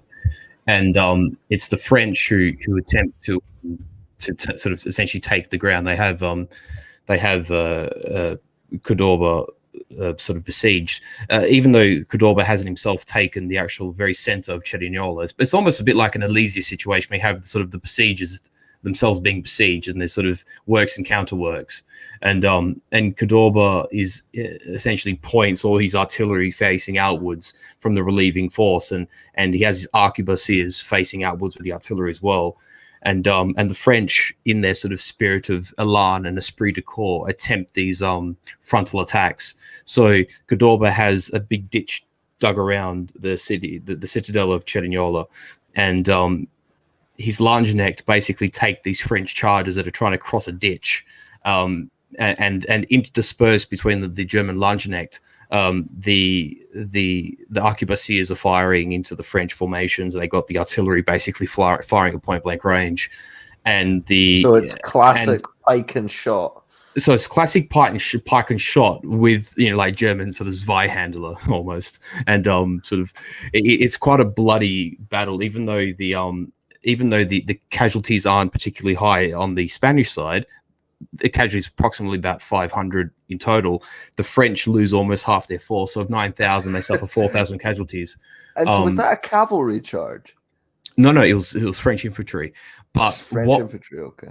So the French were sort of charging into the Landsknecht formations and thinking, oh, well, we have the advantage in, infantry manpower, we'll just overwhelm them with your mass attack. And sort of I don't know if we're going to get there eventually, but if we talk about Turenne going forward, or was it the other French commander in the 30s war, I can't remember, but one of them was just obsessed with charges, and using a lan and esprit de corps. It's almost like this battle is kind of reminiscent of that spirit, and instead of actually perhaps using their infantry superiority to sort of flank around the Spanish or sort of attack in multiple positions and make them spread out their cannons and arquebusiers, the French just charge headlong into the Landsknecht formations and just get shot to pieces by the Spanish arquebusiers and the artillery. And Cerignola actually is, to my knowledge, the first military engagement in Europe where sort of I know 1,000 isn't a lot, but what you'd consider the first mass usage of arquebusiers in a sort of a formation context.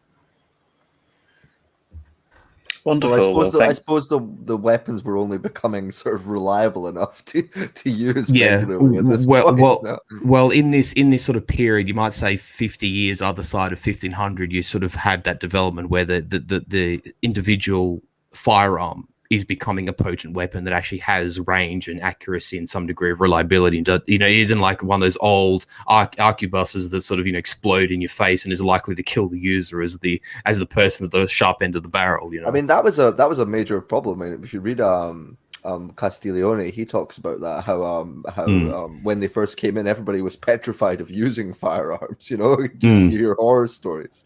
Well, I mean, you think too that the siege of Constantinople had just occurred, a little prior to this, and one of the cannons exploding killed its designer, Urban. I mean, we'll get to that when we cover that next week. But there's an irony for you. The basilic, the basilic cannon sort of sits in the museum today in Istanbul, and its designer was killed by one of his own cannons. It must have been good. Are we going to touch also on the twin side of this battle while we're at it? AM, or do you want to talk about it prior? Yes, have a comprehensive view. Okay. Do you want to lead into it, or do you want me just to talk about it? You can continue. Again, the tactical end of the thing is I tend to lead to you because you are far more sort of well versed in this than I am. Oh, how wonderful! So you sort of have the with the Cordoba having prevailed in the south at Galliano, and as I said, this first use of, you might say, small arm firepower, which had eviscerated the French. The French are trying to make good their retreat from the south with their inability, because with a 9,000 man army and having lost 4,000, they essentially don't have the ability to garrison these towns that they hold in the south, the ones I'd mentioned previously. And so the French are trying to sort of hightail their way out of Italy, and they come to Galliano. Now, for those who joined us for the Guelphs and the Ghibellines and the previous stream we did in Italy, we actually mentioned the previous Battle of Galliano. It's one of those places where battles tend to happen, sort of strangely enough. And so the French, the Spanish are pursuing the French. And the French, it's sort of because the Galliano is actually a river rather than a city or a locality, and so the French have deployed themselves north of the Galliano River, and the Spanish are pursuing from the south. And you have this sort of standoff position where one side is. Both sides are kind of wary of attacking each other, because attacking in this period of warfare, we're starting to get you sort of have this hybrid between well-armored infantry and heavy pikemen / landsknechts. You have the increasing prevalence of arquebuses. Frontal assaults that go bad can be very costly, as the French found out. One thing in particular, El Capitan is known as the founder of the Tercio. Yes. Do you think it's fair to say that this is the origin of the Tercio? Well, yes. I was going to say, because one of the key foundation points of the Tercio as a fighting formation is the prevalence of the arquebus and the ability of the arquebus to sort of function with melee infantry and also with light cavalry and with cannon. And the Tercio becomes essentially one of these interpretations of modern fighting. And to some degree, we sort of see it gain ascendancy and probably only loses its effectiveness as the mass firepower school sort of comes to the fore in the 30 Years' War and afterwards. But the French and the Spanish basically have different interpretations of modern warfare. And at this point in time, the Tercio does gain some ascendancy just on the basis of its self-sufficient sort of small what's what I'm looking for? Like small scale combined arms. It's a small dose of that happens to work, and the Spanish sort of begin to experiment with these small unit, small arms tactics. And so at the Galliano River, the Spanish under El Capitan, under Gonzalo de Córdoba, has between 11 to 12,000 men. The French, even though are trying to sort of retreat out of Italy somewhat, have managed to reinforce themselves and have a force of between 15 and 16,000 themselves. And just to reference, d'Armagnac, the Louis' viceroy in France, has already been killed at this point. Yes, so the command, I believe, falls to Ludovico of Saluzzo, if I'm not mistaken. Yes, yeah. so the infantry is relatively even split between sort of 9,000 apiece. The Spanish also have the 2,000 German Landsknecht, which were indispensable at the Pride battle at Cerignola. The French have about 1,000 cavalry, heavy cavalry, and 2,000 light cavalry. The Spanish have rather less cavalry with only 200.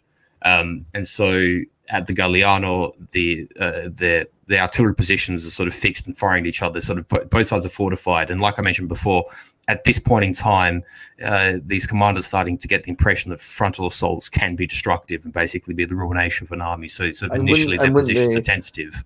And wouldn't they also have to make an assault across the river, which is suicidal always? I mean, it's never a good idea. Unless you're Alexander, but it's always sort of a negative multiplier, you know, in many instances, particularly if the other side is disciplined and the other side is fortified. It always adds a risk factor to an attacking army, you know, unless you're able to sort of probe here or flank somewhere else. But I mean, we're sort of getting into military theory rather than the battle itself.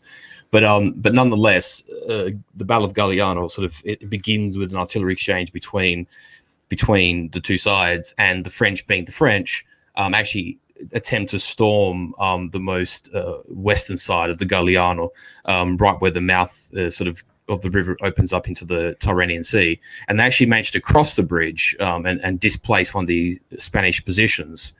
But the Cordoba manages to sort of keep his nerve. His forces don't sort of panic in a rout, and he's kind of saved by a rainfall at the end of the first day, and so what Cordoba does, rather than trying to fight over the position he's lost with the French, and the French attempting to reinforce that bridge where they were attacking from, Cordoba moves himself from the entirety of his fortifications, which is outside the city of Trajetto, which is where Ludovico is based.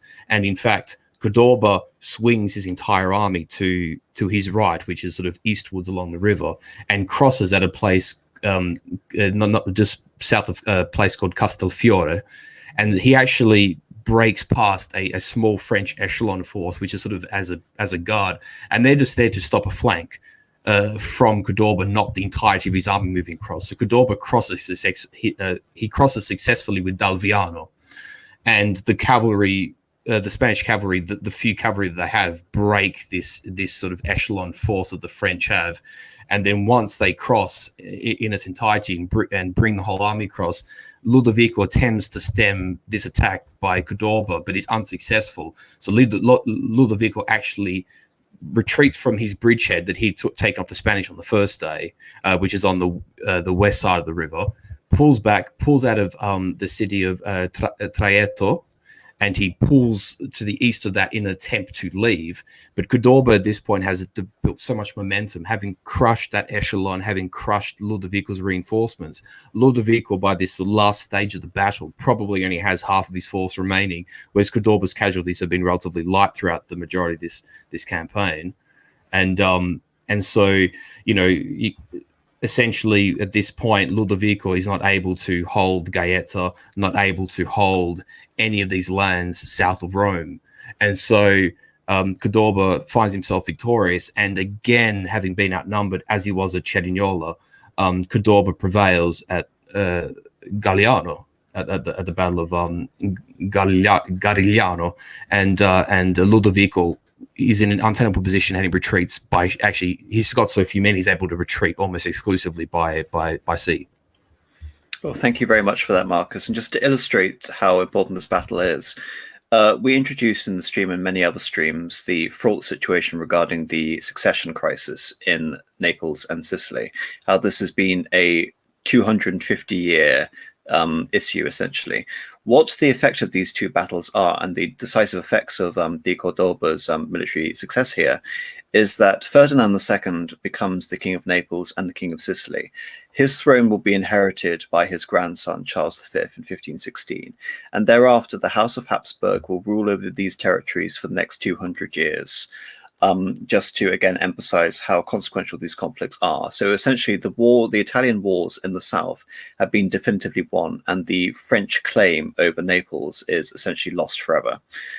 Moving on to the other aspect of this conflict, which is the conflict to the north. Which just to very quickly buttress you, Apostolic, just for this, because you just mentioned it, French power south of Rome is broken forever after these two battles. There's no ability for the French to project power south of Rome after this. Yes, precisely. So moving back to the other theatre of conflict, which Machiavelli alluded to, which is the aggrandizement of the church in Romagna, and going back to the overall Borgia strategy. So Alexander VI had become Pope in 1492, and he legitimized the children by his mistresses, who were basically considered to be his nephews and nieces beforehand. His mistress, Vanozza di Cateni. These would be Giovanni, Cesare, Lucrezia, and Geoffrey. And again, this is building on the example of his uncle, Pope Calixtus III. He is using nepotism as a means of securing the temporal power of the papal states and his own papacy, essentially. And, this isn't something that Machiavelli despises. Machiavelli actually uses as an example of competent statecraft, and the fact that, basically seeing this from an entirely materialistic point of view, how do you advance the material cause of the papacy, essentially? And this is a novel way of doing it, essentially through rampant nepotism. So Giovanni is basically allocated for a military career as Captain General of the papal armies, while Cesare is intended for a ecclesiastical career. He is educated in Pisa. At the age of 18, he is made a cardinal. He is assigned various religious duties, including the papal envoy to the court at Avignon, and therefore, in contact with the French. And it's again, just in terms of like the overall sort of crimes which are supposedly associated with the Borgias, one of which is the murder of one of their own, Giovanni Borgia, who was found in the Tiber with his throat slit. And I think the best possible explanation for this is that he was probably murdered, or his murder was arranged by the younger brother, Geoffrey, because Giovanni had been having a long-time affair with his wife, Sancho of Aragon.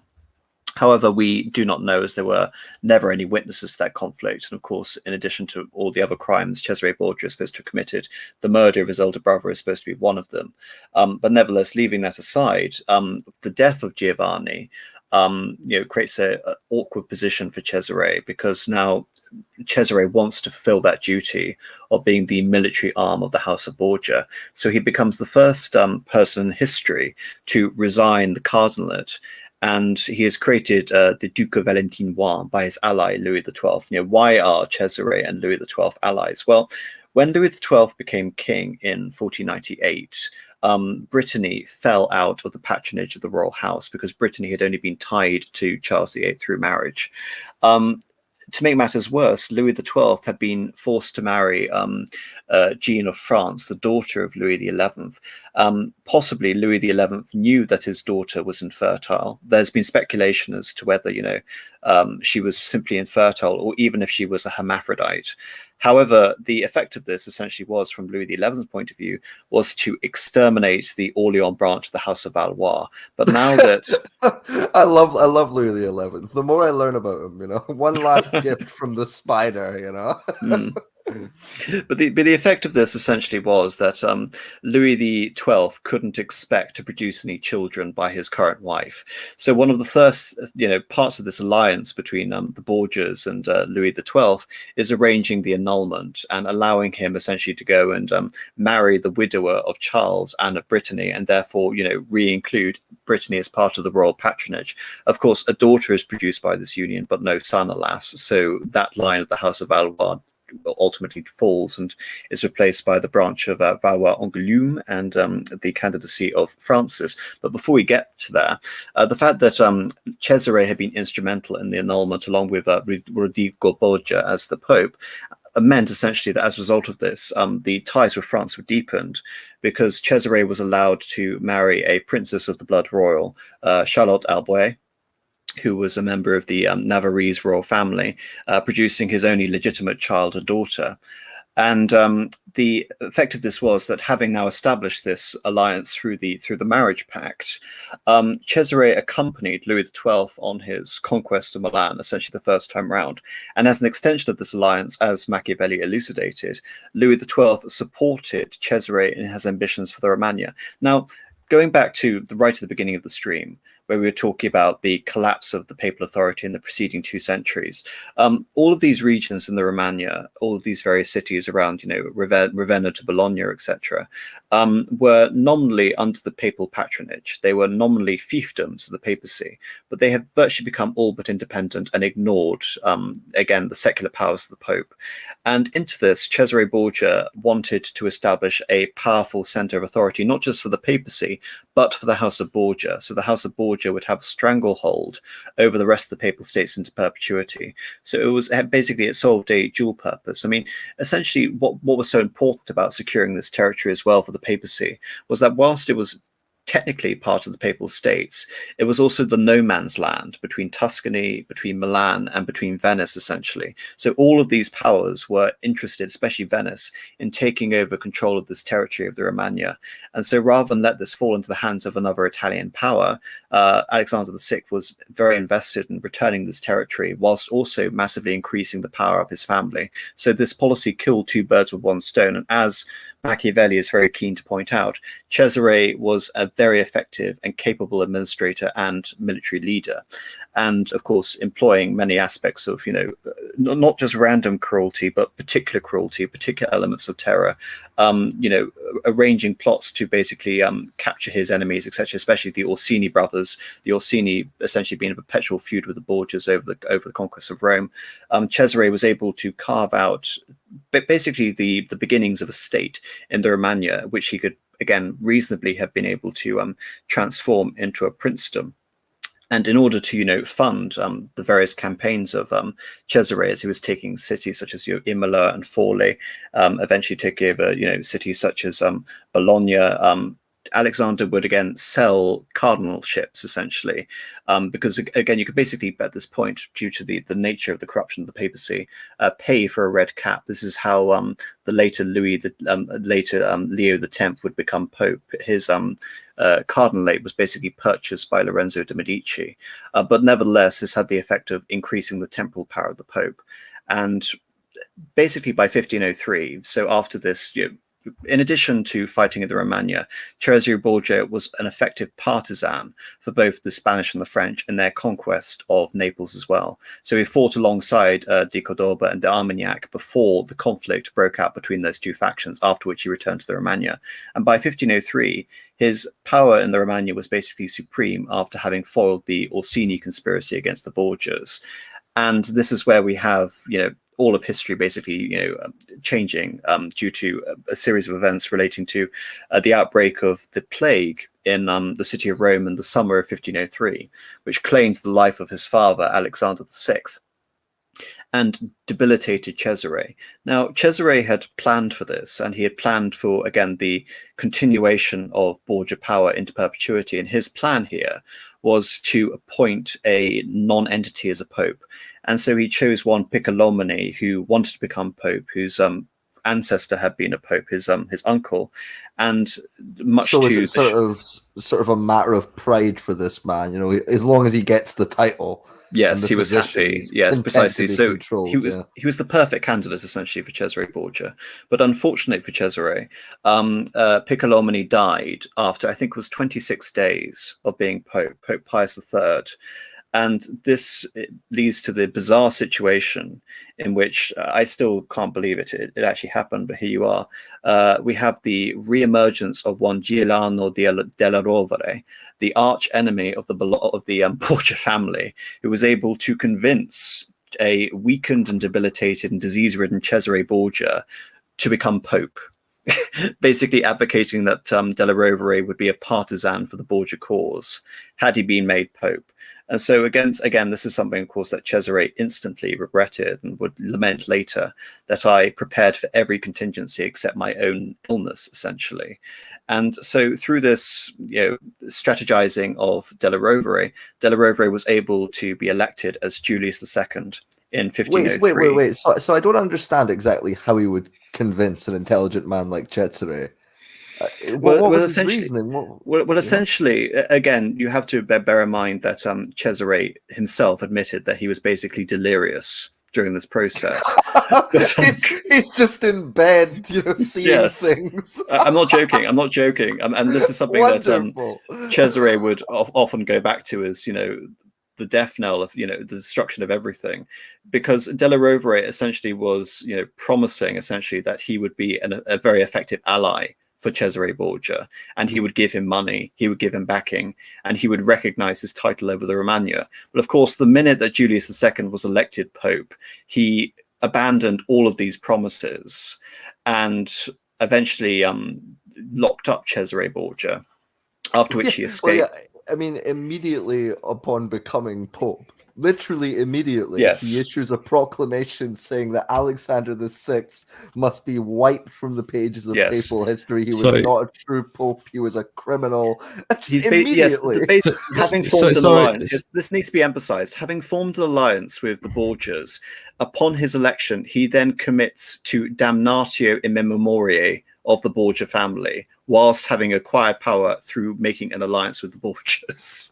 You took the words out of my mouth, Apostolic. I was going to say this basically has damnatio memoriae written all over it. Yeah. So essentially, Julius II just did 180 and just stabbed them in the back immediately. That's quite the sort of anticlimax for the Borgias. Well, yes, and of course, Julius was an incredibly militant pope. I mean, didn't he say that he took the name Julius not an imitation of the previous pope called Julius, but an imitation of Caesar? Yeah, exactly.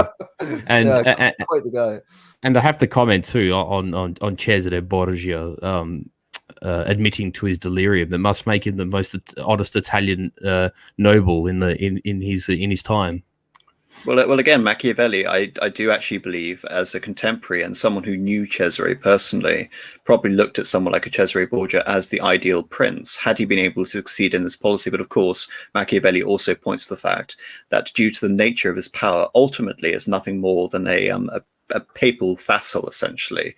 Without a Borgia pope, all of his authority basically dissipated. I mean, it could exist essentially when you had an acquiescent pope like Pius III, but when you had an antagonistic pope like Julius II, or even the Della Roveres themselves have practiced this with Innocent VIII.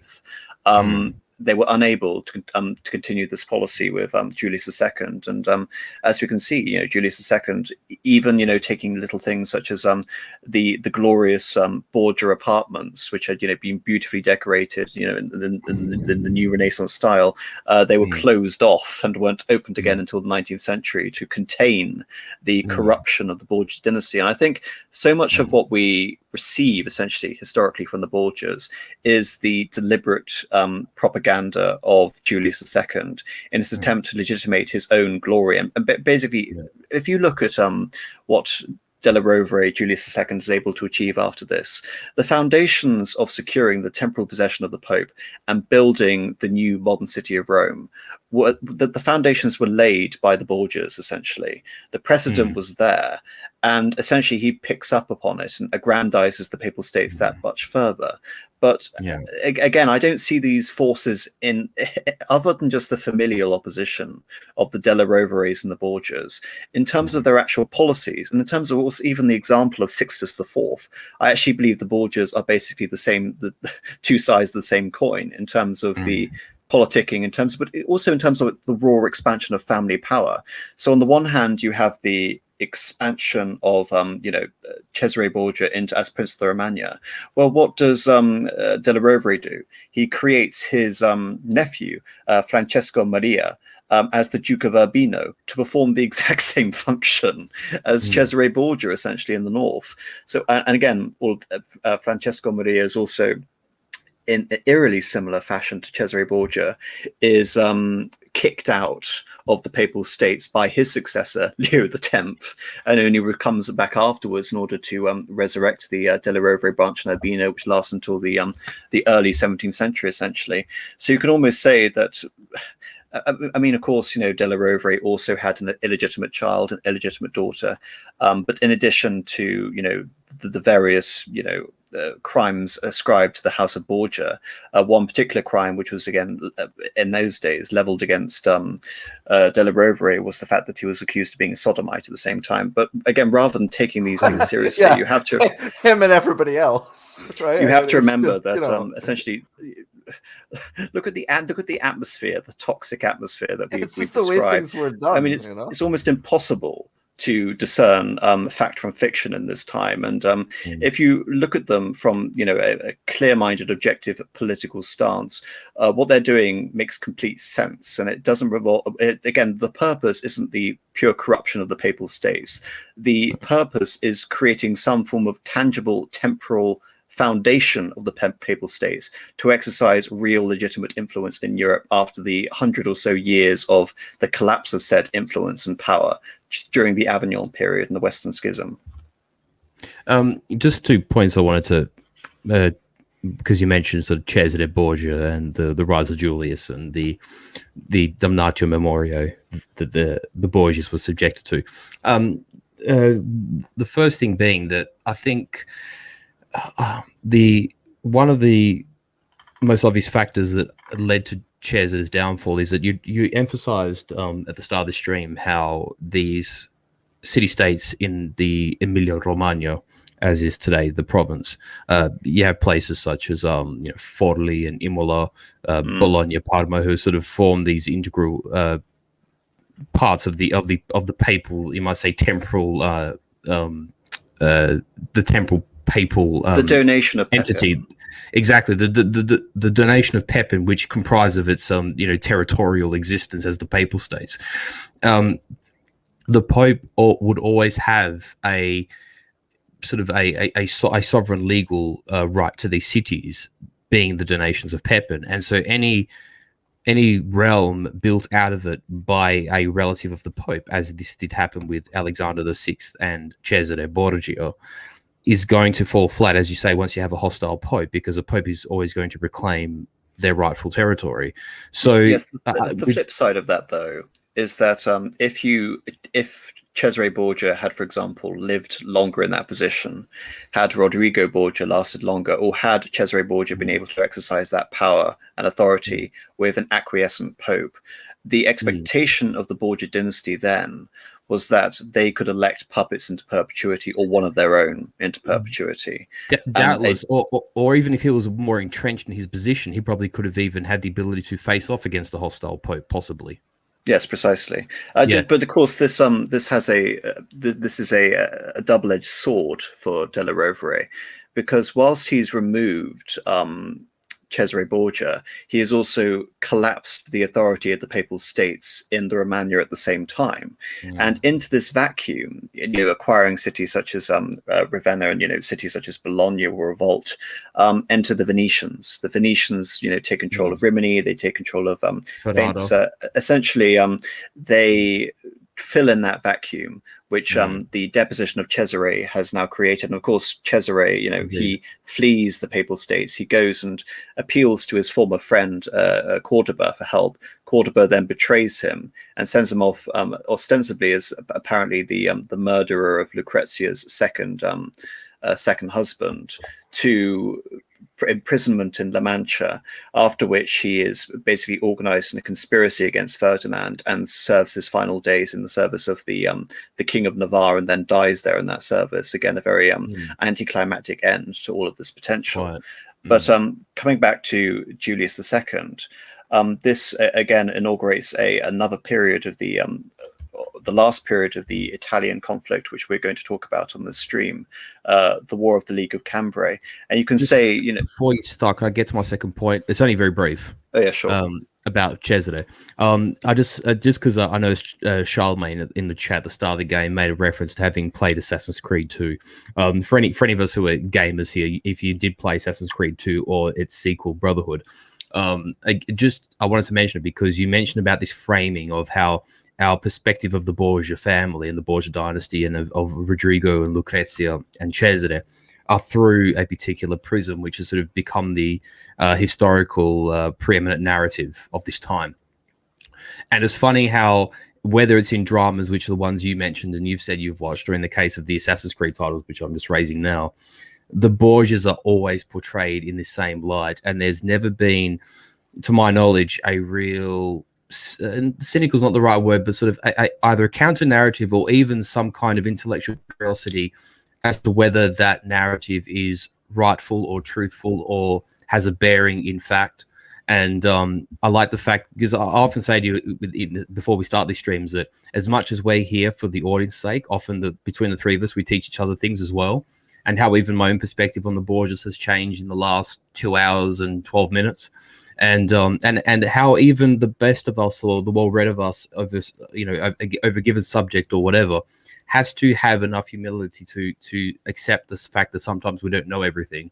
And it's amazing how the Borgias have our understanding of them is from a singular dimension. And yeah, like you say, I do wonder how much of this is derivative of Julius II's policy and how that has totally framed this era of Italian history. Well, it's an interesting thought. In this period, of course, you have printing, you have literary culture, epistolary culture, and I do think that to some extent, the capacity to villainize your enemies, especially in a historical context, had never been greater. I mean, you look at England just a little bit before this. You have Henry VII coming in, and not to say that his predecessor Richard hadn't done anything wrong. Far from it. But he's made out in the kind of histories written under Henry's reign to just be an utter pure creature of malevolence, like a demon. And of course, you have writers like Polydore Virgil, and you have this letter writing culture, whereas only a couple decades before it had been, by and large, a bunch of manuscripts, at least in England. And so I do think that there was this new capacity to get this perception across of someone, to villainize. And I think there is a difference, though. I mean, in the case of Richard III and Henry VII, is completely understandable.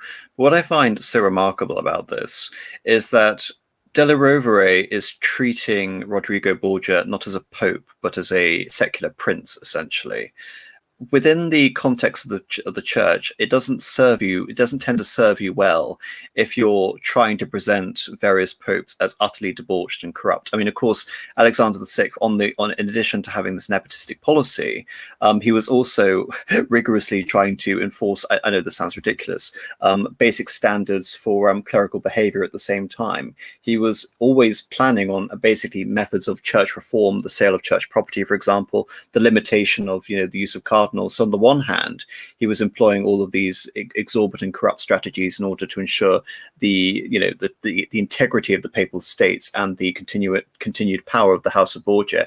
Yet on the other hand, had he been in a stronger temporal position, he was very of the mind of a reforming pope. So what I find remarkable about Julius II is the idea of papal infallibility. It doesn't serve the interest of the papacy well to have one pope seen as anathema to another pope, etc., and the process goes on.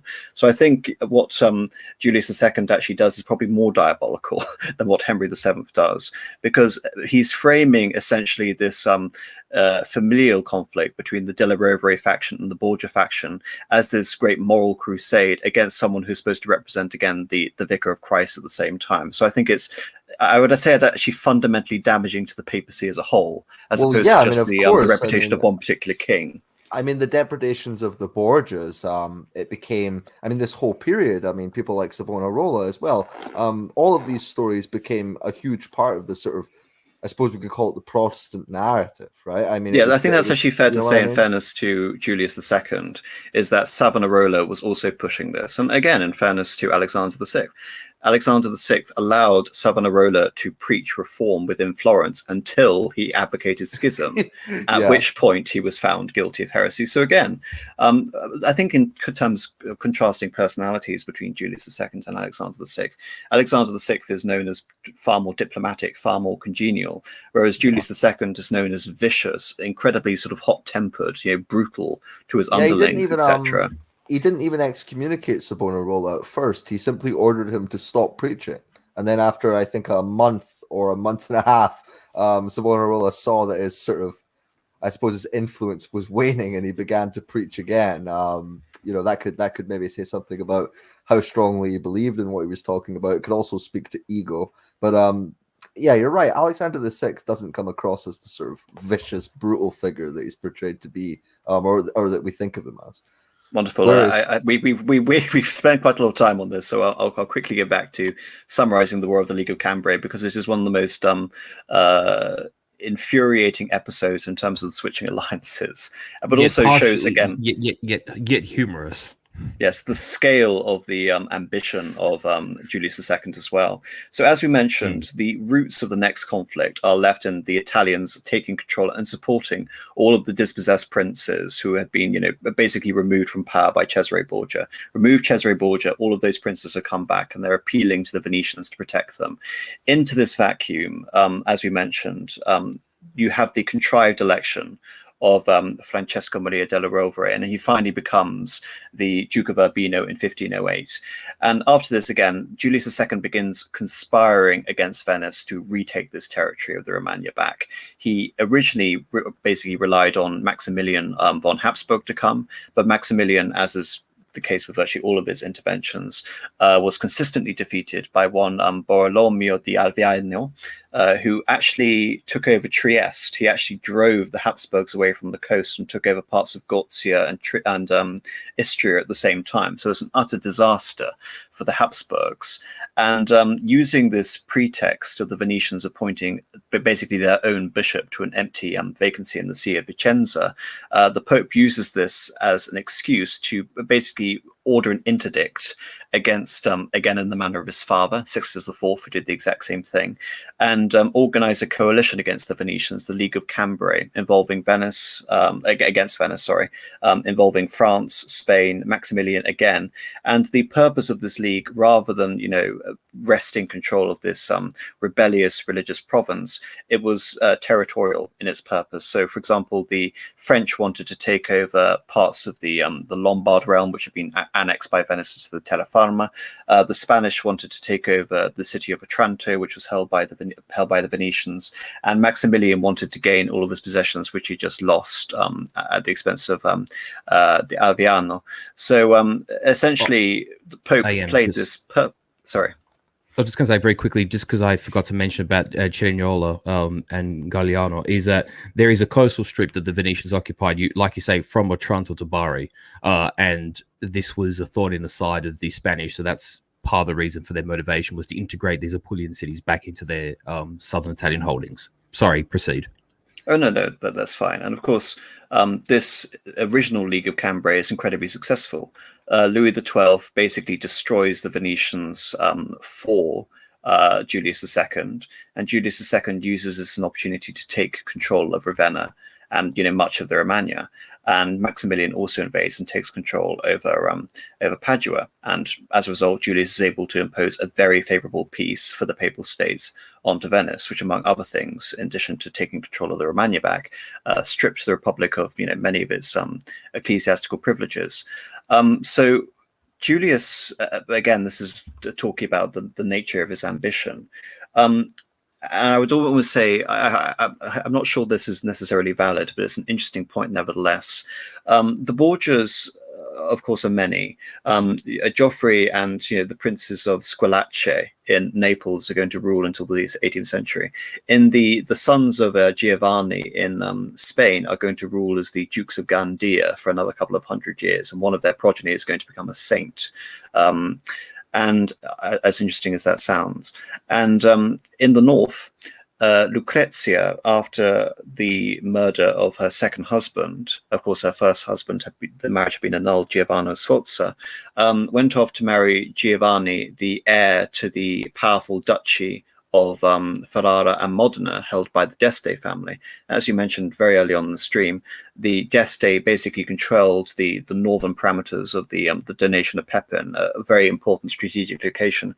And of course, the idea of Lucrezia being married into that, another extension of Borgia influence and augmenting the power of the Romagnan princedom under Cesare Borgia. So Julius then sets his sights on the Duchy of Ferrara, which again his uncle Sixtus IV had tried and failed to do, and again completely shamelessly, sides with the Venetians, who had just defeated, against the French, who were the allies of the city of Ferrara, to take this possession and potentially again remove another Borgia, who was the Lucrezia now was the Duchess of Ferrara. Ercole had died in 1506, I believe. And this is where we have the warrior image of Julius II. He's personally involved in the siege of Mirandola. Wields a sword, I believe. Yes. And dons papal armor. And dons the papal armor. So Nevertheless, this is less of a success for Julius II, as the League of Cambrai had been such a complete success, because Bologna falls into revolt instigated by the French, and this leads to division within the Della Rovere faction. On the one hand, people accuse Francesco Aldiossi, Cardinal Francesco, who also so happened to be. He was basically the accused potential lover of Julius II, if anyone's interested. And the other faction, of course, was Francesco Maria della Rovere, the Duke of Urbino. Both basically claimed that the other one was responsible for losing the city of Bologna. And when it seemed as if the Pope was favouring the Cardinal over his nephew, the Duke simply responded by murdering the Cardinal in cold blood. And again, this was considered a horrific event even then, but it shows that even within the Della Rovere faction, there was still bitter conflicts going on. But again, this resolved that situation. The city of Bologna, of course, had fallen, and now Julius decides, rather than deal with this diplomatically as Alexander VI would have done, he decides to escalate the conflict. So, having failed to quickly take over Ferrara, he convokes a Holy League, and this is basically rechristened as a crusade of the Italian states against the barbarian northern invaders, namely now in this case France. And he allies with various Italian states. He allies again with the Empire and with the Spanish and with the English. The English under Henry VIII. Henry VIII has become king just 2 years before in 1509. Intervene all against Louis XII of France. But nevertheless, the French actually do quite well. They are led by an incredibly capable commander, Gaston Dufoy, who leads a very effective campaign into the Romagna, only to be killed at the Battle of Ravenna, which he still won, but after which the French advance is basically halted. In the meantime, from 1512 until 1513, the Holy League of Julius II retakes Florence from the Republican government, and we see the restoration of the Medici, whilst the French are driven out of Lombardy for the third time, and Massimiliano Sforza, the son of Ludovico, is restored to the Duchy of Milan. So it would appear that by the death of Julius II in 1513, that the French had been entirely evicted from the Italian peninsula, and that his campaign had been a complete success. Nevertheless, I would just note quickly, by the way, that when they retook Florence and they reinstalled the Medicis, there was a violent reaction against the Piagnoni, who were the sort of followers of Savonarola. You had the convent of San Marco. Many of them were tortured, exiled, publicly whipped, thrown out of the city, and many of them were killed. So it was sort of a settling of scores, if you will. I just thought I'd mention that. And of course, the Medici, I mean, we had the Republican rule of the Medici under Cosimo and under Lorenzo, but the restored rule of the Medici is going to become far more tyrannical and despotic. And is this formal?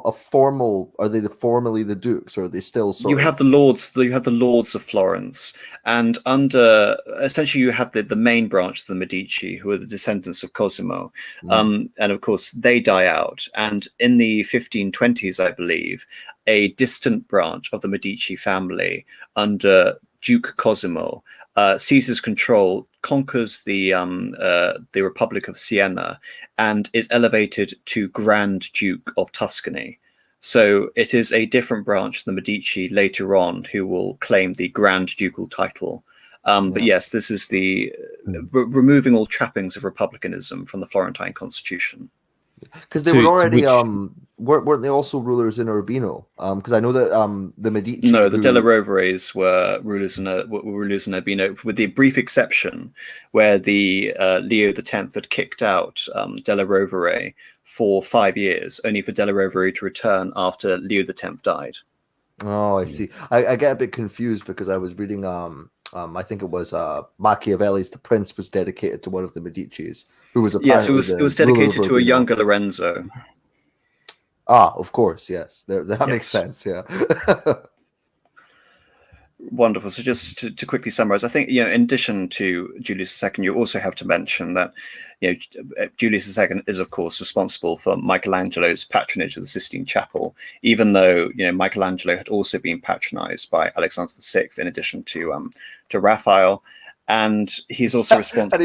and he was absolutely worked by it like a dog as well. If you read Michelangelo's sort of diaries and his letters, he's constantly complaining, especially with the Sistine Chapel. He says, when I stop working for the day and I come down, my neck remains bent upwards and I can't look forward. Because he had to spend all day with his neck craned up, and so he would literally couldn't bend his neck down, and he's just covered in paint. But Julius wasn't the kind of guy to wait around. I mean, he was also instrumental in the new St. Peter's and some bold decisions there. Yes, I mean, the boldest decision was, of course, you had the ancient Basilica of St. Peter's, which was demolished on the orders of Julius II. And so Julius II laid the foundation for what would be 100 years of construction, again, using Michelangelo as one of the principal architects to construct the modern Basilica of St. Peter's that we see today in Rome, begins under Julius II. So again, and another thing, of course, Julius II needs to be remembered that during the beginning with his pontificate and ending during the pontificate of Leo X, the Lateran Treaty, the Fifth Lateran Council, establishes papal supremacy entirely over conciliarism. So what you see at the end of this 100 years or so history is we have a weakened papacy in a weakened temporal position, and even the idea theologically is going around that the ecumenical council is superior to the Pope. By the end of this 100-year period, the Pope is supreme ecclesiastically and politically in his own domains. And this is the legacy of the Renaissance popes, in addition to the fact that Rome is being transformed into one of the most glorious cities in Europe, after having basically been, a backwater city plagued by all this political factionalism. I mean, that's something that the Borges and Julius II and the Della Roveres do, is they sort of poach a lot of artistic talent to Rome, and the trend continues and continues. As the popes get more and more powerful, you enter into the Baroque. Everyone starts to work in Rome, whereas before it was the northern cities. Yes, sorry, Marcus. One of the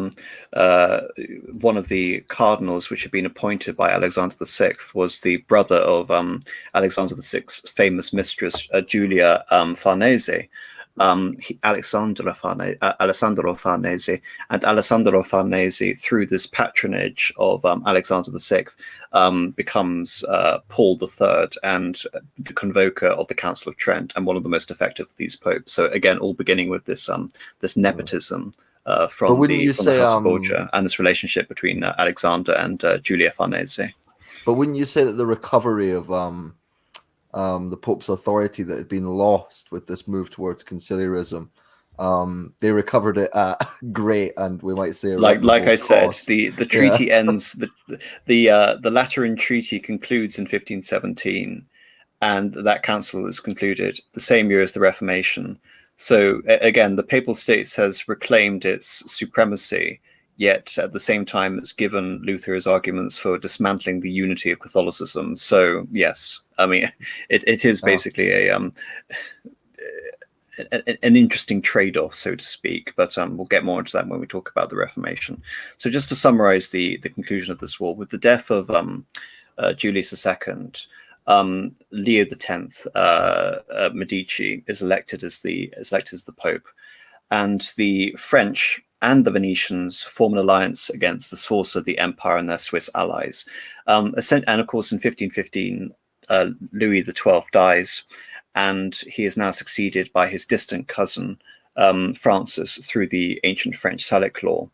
And this, of course, the Venetians are also fighting the Spanish and Maximilian. And the Venetians are actually defeated at the Battle of La Motta, which is one of Maximilian's rare gains during his intervention in the Italian wars. But this leads to the restoration of French power, because when we talk about the death of Julius II, it appears as if French power in Italy is virtually done. They've been decisively driven out of southern Italy, as Marcus said, forever. And they've also been driven out of Milan, and the Sforza are back in power in Milan. And here we have the complete about turn with the Battle of Marignano. So would you like to explain for us the Battle of Marignano, Marcus?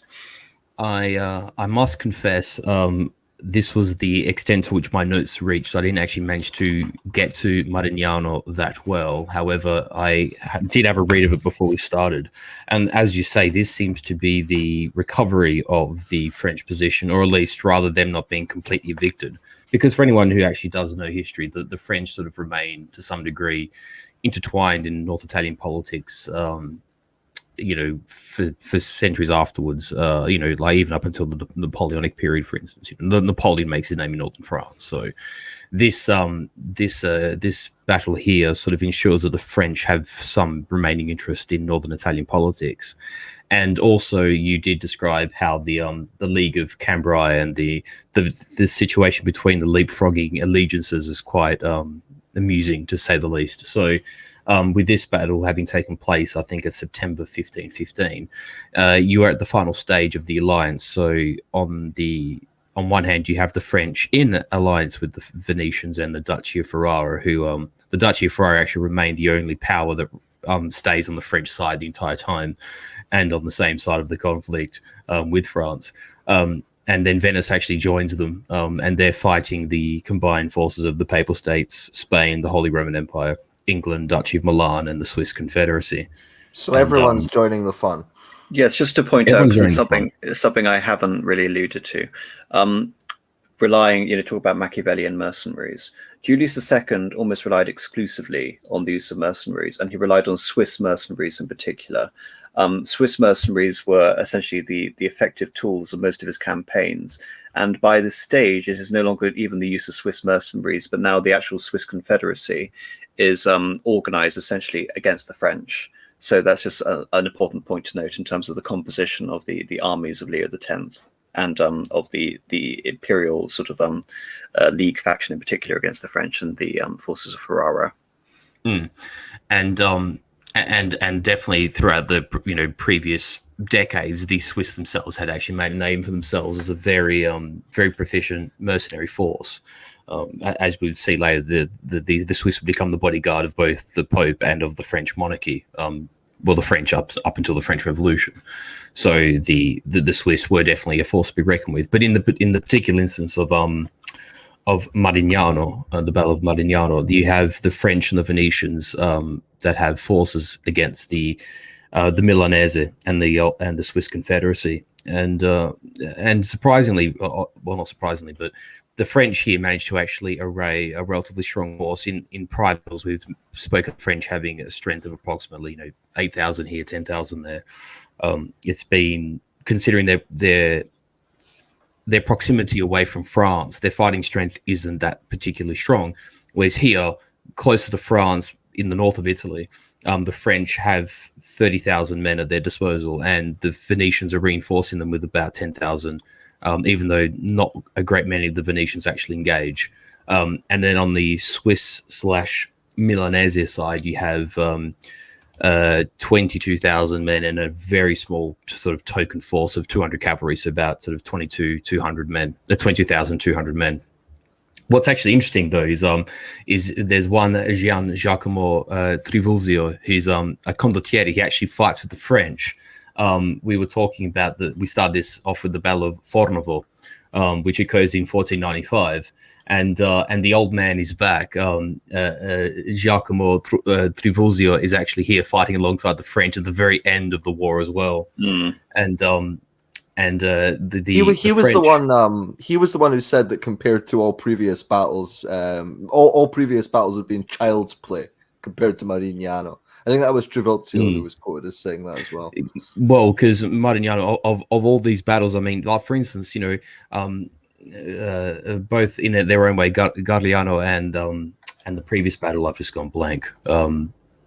Cerignola were kind of bloody despite their scale. You know, the French suffered quite bad casualties at both battles. Here at Marignano, you have a considerable scaling of the sizes. So rather than sort of 6,000 versus 9,000, you're talking 30,000 plus 10,000 Venetians versus 22,000. You're talking a battle of almost 5 times scale. And then the actual result of the battle is sort of 5,000 dead and wounded on the French side, and 10,000 wounded and dead on the Swiss and Milanese side. So basically half half of the Milanese Swiss force is wiped out, and the French probably suffer. You're talking 20, maybe 15% casualties. Yeah, I mean it's a large battle by any standards, but by Italian standards, especially in this period, it's huge. Exactly. What's kind of interesting though with this is that the battle actually initially starts on the evening of the 13th, because the Swiss have this knack, and they have done this in battles previously to this, where they sort of attack essentially. Well, I think we mentioned last time the three of us together, where how the Swiss would attack in these sort of echelons, the sort of like these strange echelon phalanx of pikes, and they'd attack in sort of almost staggered waves, and that's how the Swiss actually arrive on the field. In what could be sort of described as a forlorn hope, actually, to try and sort of overrun the French initially. But and even though the Swiss do drive the because actually in this battle, strangely enough, there's a Landsknecht contingent fighting on the side of the French, and the Landsknecht sort of tie up these initial Swiss vanguards with all these forlorn hopes initially that the sort of French could manage to contain them and essentially encircle them, and with the arrival of the sort of almost in a Napoleonic context, the Grand Battery, this sort of pioneering of French modern artillery, is assembled for fighting on the second day, on the 14th, and between the sort of failure of the Swiss initial attack on the 13th, on the evening of the 14th, and then with the arrival of the French artillery, the Milanese and the Swiss particularly are just shot to pieces. They're quite literally just, to use the description here, their attacks repulsed everywhere, their ranks in bloody shambles, they grudgingly gave ground and withdrew. So even though they showed sort of retreat, a discipline in their retreat, I mean, these tightly packed Swiss phalanx were literally shelled to pieces by the French artillery. In terms of thank you for that, Marcus. In terms of the consequences of this battle, for the Swiss in particular, in our previous 2 streams, we have been chronicling the rise and formidable power of the Swiss arms. We've been talking about how the Swiss were instrumental in felling any potential for the Third Kingdom of Burgundy, how the Swiss were able to ensure their independence against the Austrians and ultimately against the Holy Roman Empire. But now we are seeing a major felling of the Swiss and the again re-emergence of France as a major military contender again. And the effect of this on Swiss foreign policy essentially results in the perpetual peace. This is the origin of Swiss neutrality essentially. From 1515 all the way up until the French Revolution, the Swiss are essentially at peace thereafter with the French and do not take sides in the subsequent feud between the Habsburgs and the Valois, which goes on for nearly 200 years. So this is, for the Swiss, incredibly consequential in terms of not only their immediate foreign policy needs, but even the definition of their statehood and their national identity formed at this battle. But in terms of the French, this again rescues the situation which Louis XII had left his basically possessions in Italy. I did have another segment of Machiavelli to read, but we're running out of time, so I'll give it to Miss for now. But nevertheless, he had lost all of his possessions in Italy, having gained so much. And Francis, upon becoming king, is able to rescue this authority and ensure that when Charles V becomes the King of Spain in 1516, and ultimately will become Holy Roman Emperor in 1519, that the French are enough of a major political consideration that what begins as the Italian Wars will metamorphose into this grand feud between the House of Valois and ultimately the House of Bourbon and the Habsburg dynasty, which you can argue will continue all the way up until 1701. We're talking about a 200-year rivalry, which began as an Italian conflict in this sense, but it balloons into a conflict concerning the overall balance of power between these two superpowers, one being France and one being the Spanish and the Austrians on the other, the combined forces of the House of Habsburg. And continues onwards even through the Napoleonic period, and as an Austro-Franco rivalry that's beyond monarchy too. Yes, precisely. So, you know, what's the Swiss? The Swiss, of course, leave us with that mercenary legacy still. Julius II, of course, establishes the pontifical Swiss mercenaries, which, you know, again, as Iron Duke says, still exists today. And the Louis XI established the Swiss contingent, which we wiped out during the French Revolution. But many other powers, again, use Swiss mercenaries. But Switzerland itself is no longer a military consideration. Switzerland will really only partake in a serious military conflict during the French Revolution and thereafter become neutral. So again, this is a major consequential battle, and the end of our conversation really regarding the Italian Wars proper, the period which Machiavelli was writing about. So unless anyone has anything else to say or summarize on this topic, we can get to the super chats. No, let's go. I do have a couple of small points, if I may. Sure, of course. I mentioned, for those who recall, I did mention a little place in the south just before we got to the twin battles of Cerignola and Garigliano. I did mention a special thing about Barletta. There's a little thing that occurs at this time, just prior to those two battles. It's called the in Italian the Sfida di Barletta, the challenge of Barletta, and essentially it's a small sort of microcosm of this sort of Italo-Franco kind of not so much rivalry, but this sort of thing between the Italian and the French. And one of I think it was a knight in the French army said something disparagingly broadly about Italians in Italy, and a number. So I think what actually occurred here is that this French knight who gave this remark was challenged by an Italian knight from Cadorba's army. And so this Italian contingent, of which there are 13, offered a challenge on the outskirts of Barletta to this Frenchman, who gathered 13 of his own fellow knights. And actually, there's if you go onto the Wikipedia page, you actually see the list of knights who are listed here. And in fact, one of the French knights are felled in this sort of duel, so to speak. And the Italians actually prevail over the French. And this little incident is commemorated. Because I've actually been to Barletta myself, because it's in Apulia. It's not far from where the region of Italy I'm familiar with, and it's a sort of a little known event in history. Like I said, it's 13 French knights and 13 Italian knights, but it's an interesting number. I wonder why it's 13. I have no idea either, considering the 13 is broadly considered as an unlucky number. But it's just little. I do know that in the Nibelungenlied, which we mentioned last time or the time before, when Siegfried is competing for Brunhilde and he's dueling the other knights and he brings his friends, it's 13 and 13. I wonder if that's just a coincidence. Who knows? But either which way. So the Italian knight who gave the challenge was a man by the name of Ettore Fieramosca, and the French knight who gave the insult was one Charles de Torget, and the list of both sides are listed on this commemorative.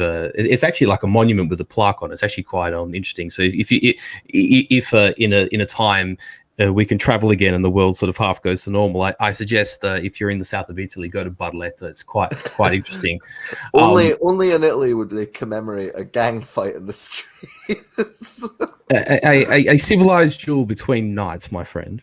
Yes, and just an interesting note from the League of Cambrai. We're sort of running for time, so this will be my last little point, my last little interesting point, is if you look at the battles of the League of Cambrai, which are the last phase of the Italian Wars we've spoken about, you look at the name of these engagements, right?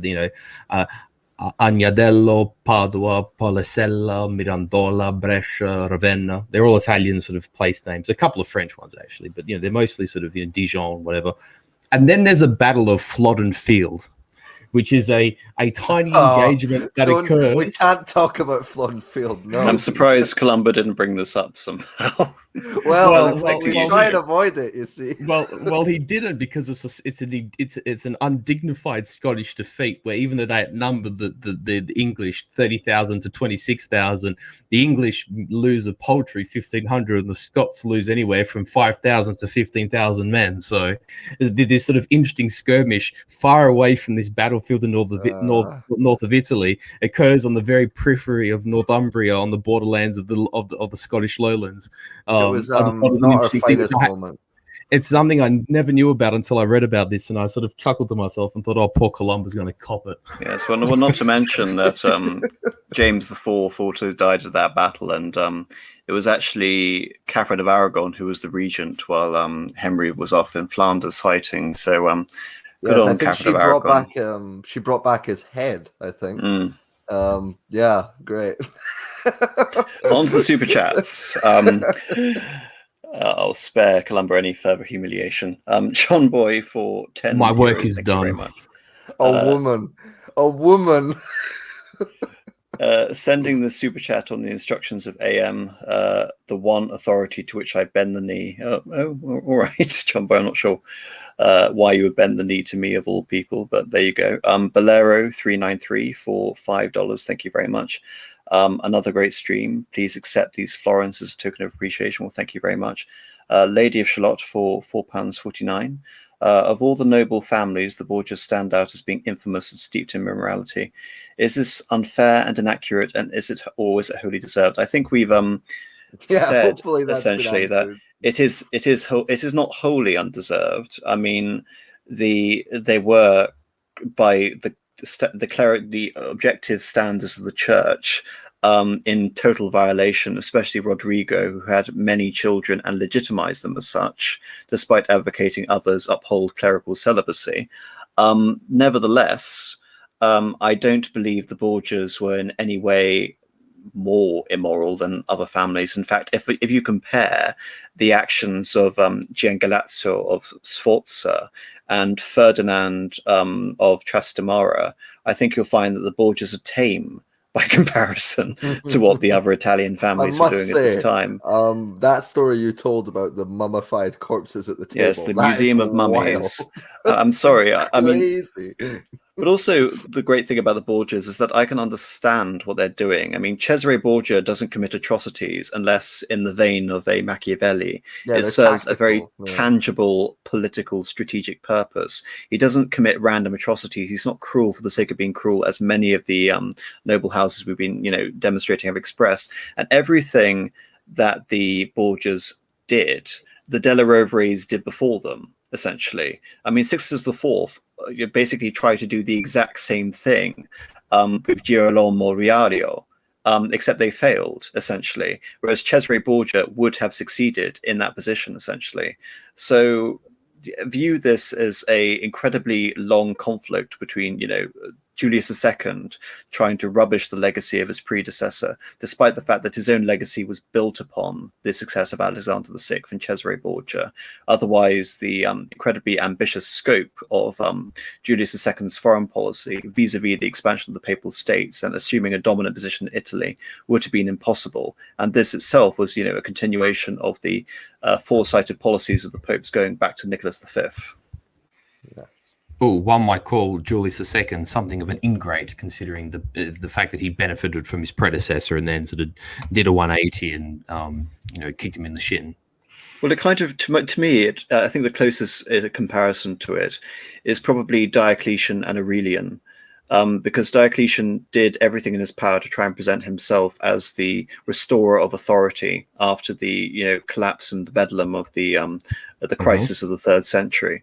Of course, it wasn't Diocletian who wrestled and reunited the Roman Empire together. It was Aurelian, but Diocletian claimed the credit for it anyway. Yeah, I mean, at least he didn't sort of trash Aurelian, though. If he might have usurped Aurelian's accomplishments, he didn't exactly. There was no trashing. Trash his legacy. Yeah. No, he didn't. He didn't lock away the splendid Borgia apartments and declare them to be in some way sort of demonic. No, he didn't go that far. Or Aurelian's remains restituto orbis. Thank goodness. Weren't some of the Borgia rooms? I'm pretty sure some of the Borgia rooms might have been used to store artworks, like, particularly controversial artworks. I remember reading that somewhere. It might be wrong, but it would make sense. It would make sense. I mean, again, for the practical political function, walling off such a large part of the apostolic palace for such a long period of time, owing to a feud between long since irrelevant political families, it wouldn't surprise me at all that it was used as storage space. John Boy for €5. Do we know anything about the population levels in the Italian states in this period? On average, the population would have been about 10 to 15 million, roughly. 15? Oh, you mean for Italy as a whole? For Italy as a whole, yeah. 15 million? Really? That many? Yes, the population, I mean, individually, like, the terra firma of the Republic of Venice had about 2.5 million. Wow. The Papal States had about 2 million. So taking all of Italy into consideration, between about 10 and 15 million. I mean, England only had what, like 4? Something like 4 million? They're about 3, less than that. Well, France, That's remember, amazing. had a population of about 20 million at this point. Yeah. So it's not, again, it's similar levels to France. I mean, we sort of touched on this too when we sort of were talking about, on the Venice stream, the foundation of the Serenissima, and in the previous stream where we talked about Italy as well. I mean, at this point, just prior to the Black Death, I mean, Italy had, despite these wars and some of the subsequent events, Italy had experienced a sustained period of economic growth and of a mostly intact kind of internal stability, and was relatively free of really destructive conflicts in maybe as the Furia Francese aside, and this allowed the Italian lands to recover from what was sort of a catastrophic collapse of West Rome. In the prevailing centuries, the population had recovered quite substantially, and many of these northern Italian cities were prosperous and rich. And those are the hallmarks, essentially, of the ability for a population to increase. Yeah, I mean, it's far more densely urbanized. They've got infrastructure. Correct. Yes, precisely. Yeah. From what I understand, Columba, such cities such as Siena have basically the same population now as they did back then. So Siena's really not changed. Especially I think it might have been Kenneth Clark. It was Kenneth Clark. He went to Siena. And he said he asked the town architect, and that would have been what, in the 60s, late 60s, and there were 2 less people than there were in this period when he asked. So there were actually less. John Gordon for $5. Thank you very much. What exactly was Pope Alexander VI's reaction to France's invasion of Italy? I find it hard to believe he'd feel safe with the French in Naples. Well, like I said, he tried to play off both sides. He formed an alliance at first with the Sforza, and then formed an alliance with the Trastamara, the illegitimate branch of Trastamara in Naples. And the forming an alliance with the Trastamara alienated the Sforza and caused the Sforza under Ludovico and Ascanio Maria to flip sides and join with the French. Nevertheless, Alexander was able to prevent Della Rovere using the occupation of Rome essentially as a pretext to removing Alexander VI. And so he was basically able to play both sides in order to keep his head, essentially. And he came out as being essentially, pro the Italic League after the French were basically chased out of Italy. And after which, in Charles VIII's time, for example, he supported Louis XII. He supported Louis XII and his I mean, you have to remember Cesare Borgia. The Borgias not only supported Louis XII and his reconquest of Naples, they actively facilitated it. And many of the atrocities, such as the sack of Capua, which are attributed to the Borgias, are as a result of the collaboration with the French and the Spanish armies. So what the Borgias essentially did was ally with anyone who would further increase the temporal power of the Papal States, essentially. Which means of the Borgias. Well, again, you have to understand that it serves 2 functions. It's not just Borgia aggrandizement; it's also making the Papal State into a power in its own right that can resist both. Essentially, again, like Machiavelli wanted. I mean, when Leo X became Pope, and Machiavelli was writing with an eye on the Medicis in particular. he essentially looked to the Medicis and said, look, you should follow the Borgia policy. You have control over Florence. You have control over the Papal States. You have an ability here to actually create a central Italian state with the papacy, which can rival the power of France and Spain, and lamented the fact that they did not. So again, Machiavelli, and looking at the Borgia perspective, was looking at this in terms of Italian sovereignty and raw political power, rather than, again, you can say, the ecclesiastical significance of the role of the papacy. John Boy for €5. Why was this period also a melting pot for esoteric thinkers such as Pico della Mirandola? Do you think, hope not too tangential? I don't know anything about Mirandola. I'm sorry to say. I mean, there's a couple of things going on. I mean, of course, as we've mentioned, you have increasing access to classical texts more generally, but also increasing access to Greek. The fall of Constantinople, Greek scholars. You have analysis of many Arabic esoteric thinkers. There was a guy called I think Al-Mansar or Al-Manusar, and his writings became very popular in this period. He sort of, talked about things like the conjunction of the planets, and when they're conjoined in a certain way, then this means that foretell things on the earth, and you had that sort of esoteric tradition. And so really it's a sort of stream of multiple different things. Also the sort of the small city nationalism, these things sort of lent themselves to this. In a sense, you see very often these occult prophecies, these occult ideas being used to justify the politics. So a good example is Savonarola's policies, or prophecies rather, that just happened to predict Florentine empire and Florentine supremacy as well. And so there's an element of that too. Also distrust, dissatisfaction with the papacy, and with established religion in general. There's many different reasons. And also, I mean, in terms of that millenarianism and that the occultism, some of this stuff had been going on for a little while. By the 1400s, you had Joachim of Flores, who predicted, the 7 ages of the church, and that we were moving from, into the age of the spirit, and all these very esoteric things. These guys studied Kabbalah, and then you had St. Francis's disciples, the Fraticelli. They were into this stuff too, and they got sorted out by the church, essentially, stamped out. And so this stuff has a long history. It's not just the 1400s. It's a development that you can track. It's also worth mentioning too, from a historical standpoint, that in the context of, say, the Renaissance, you're having this sort of efflorescence of Italy is this sort of engine room of culture, and it's really ramping up at this point in time. We're talking about the time period of Michelangelo and Da Vinci and Pinturicchio and whatever, and this period of great works and great art.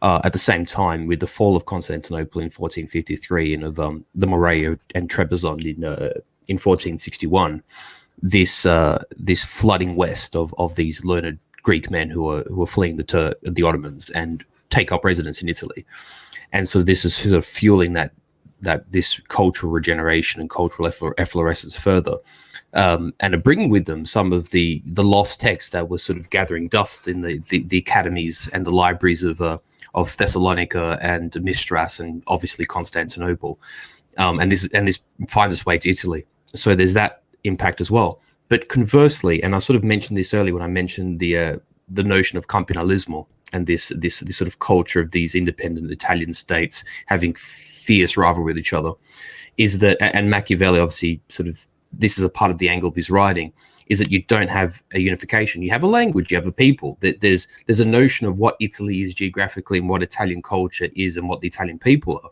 But there is no Italy in the same way there's a French kingdom. There's even though the Spanish themselves aren't particularly unified this time, like AM said, it's kind of complex, between Castile and Aragon. It's not simple, but you can say there's at least Spanish hegemony in Spain. The same could be said to some degree, maybe, of the Holy Roman Empire being sort of mostly Germanic in its posture and in its culture and expression. Same being true of England or Scotland. Italy is just this patchwork of minor states and sort of this almost petty feuding that goes on. And I think that disparity between the cultural engine room and this sort of petty states infighting with each other sort of creates this scope for these kind of thinkers to really delve into this time period and into what's being expressed in this time period by philosophers like Machiavelli, by the producers of cultural art of the time. And I mean, I'm not an esotericist by any measure, but I think there's a lot of those sort of factors coming into play occurring in Italy at this time offers a really fertile ground for these esotericists to delve into. Wonderful. Just to finish off now, if that's all right, and just echoing your sentiments in general. I think just one point you came up with, Marcus, which is regarding the local independence of the Italian states. I think, again, to emphasize Machiavelli, I think the one exception to that would be the Pope. I think if one figure during this period had the power to unite Italy in the early modern and the medieval period, it would have been the Pope, just resurrecting this Guelph idea, essentially, that the Pope was supposed to represent spiritual as well as temporal supremacy. The fact that the Pope, in addition to holding the Papal States, was nominally, since Charles of Anjou, the overlord of the Kingdom of Naples, and with the receding of the imperial power, behind the Alpine frontiers, a reinvigorated papacy could have established some form of hegemony. I think this is why Machiavelli is kind to the Borgias, and of course this is an idea which does resurface in the 19th century, albeit corrupted with elements, irredeemable elements of liberalism, nevertheless. Apostle, sorry, just one thing in the chat. I'll be very brief. Someone just mentioned something about Italian regions of Switzerland. The places you're talking about are Lugano and Ticino, because they sit right on the border of Italy, and they're the southern Italian cantons of Switzerland. Okay, that's that question answered. Move on. Wonderful. Michael, for £5. Love the channel, guys. Will you ever do a series on the history of Ireland? I wish you the best if you decide to do it. I mean, there is so much on the long list of things to do. I really don't know, to be honest.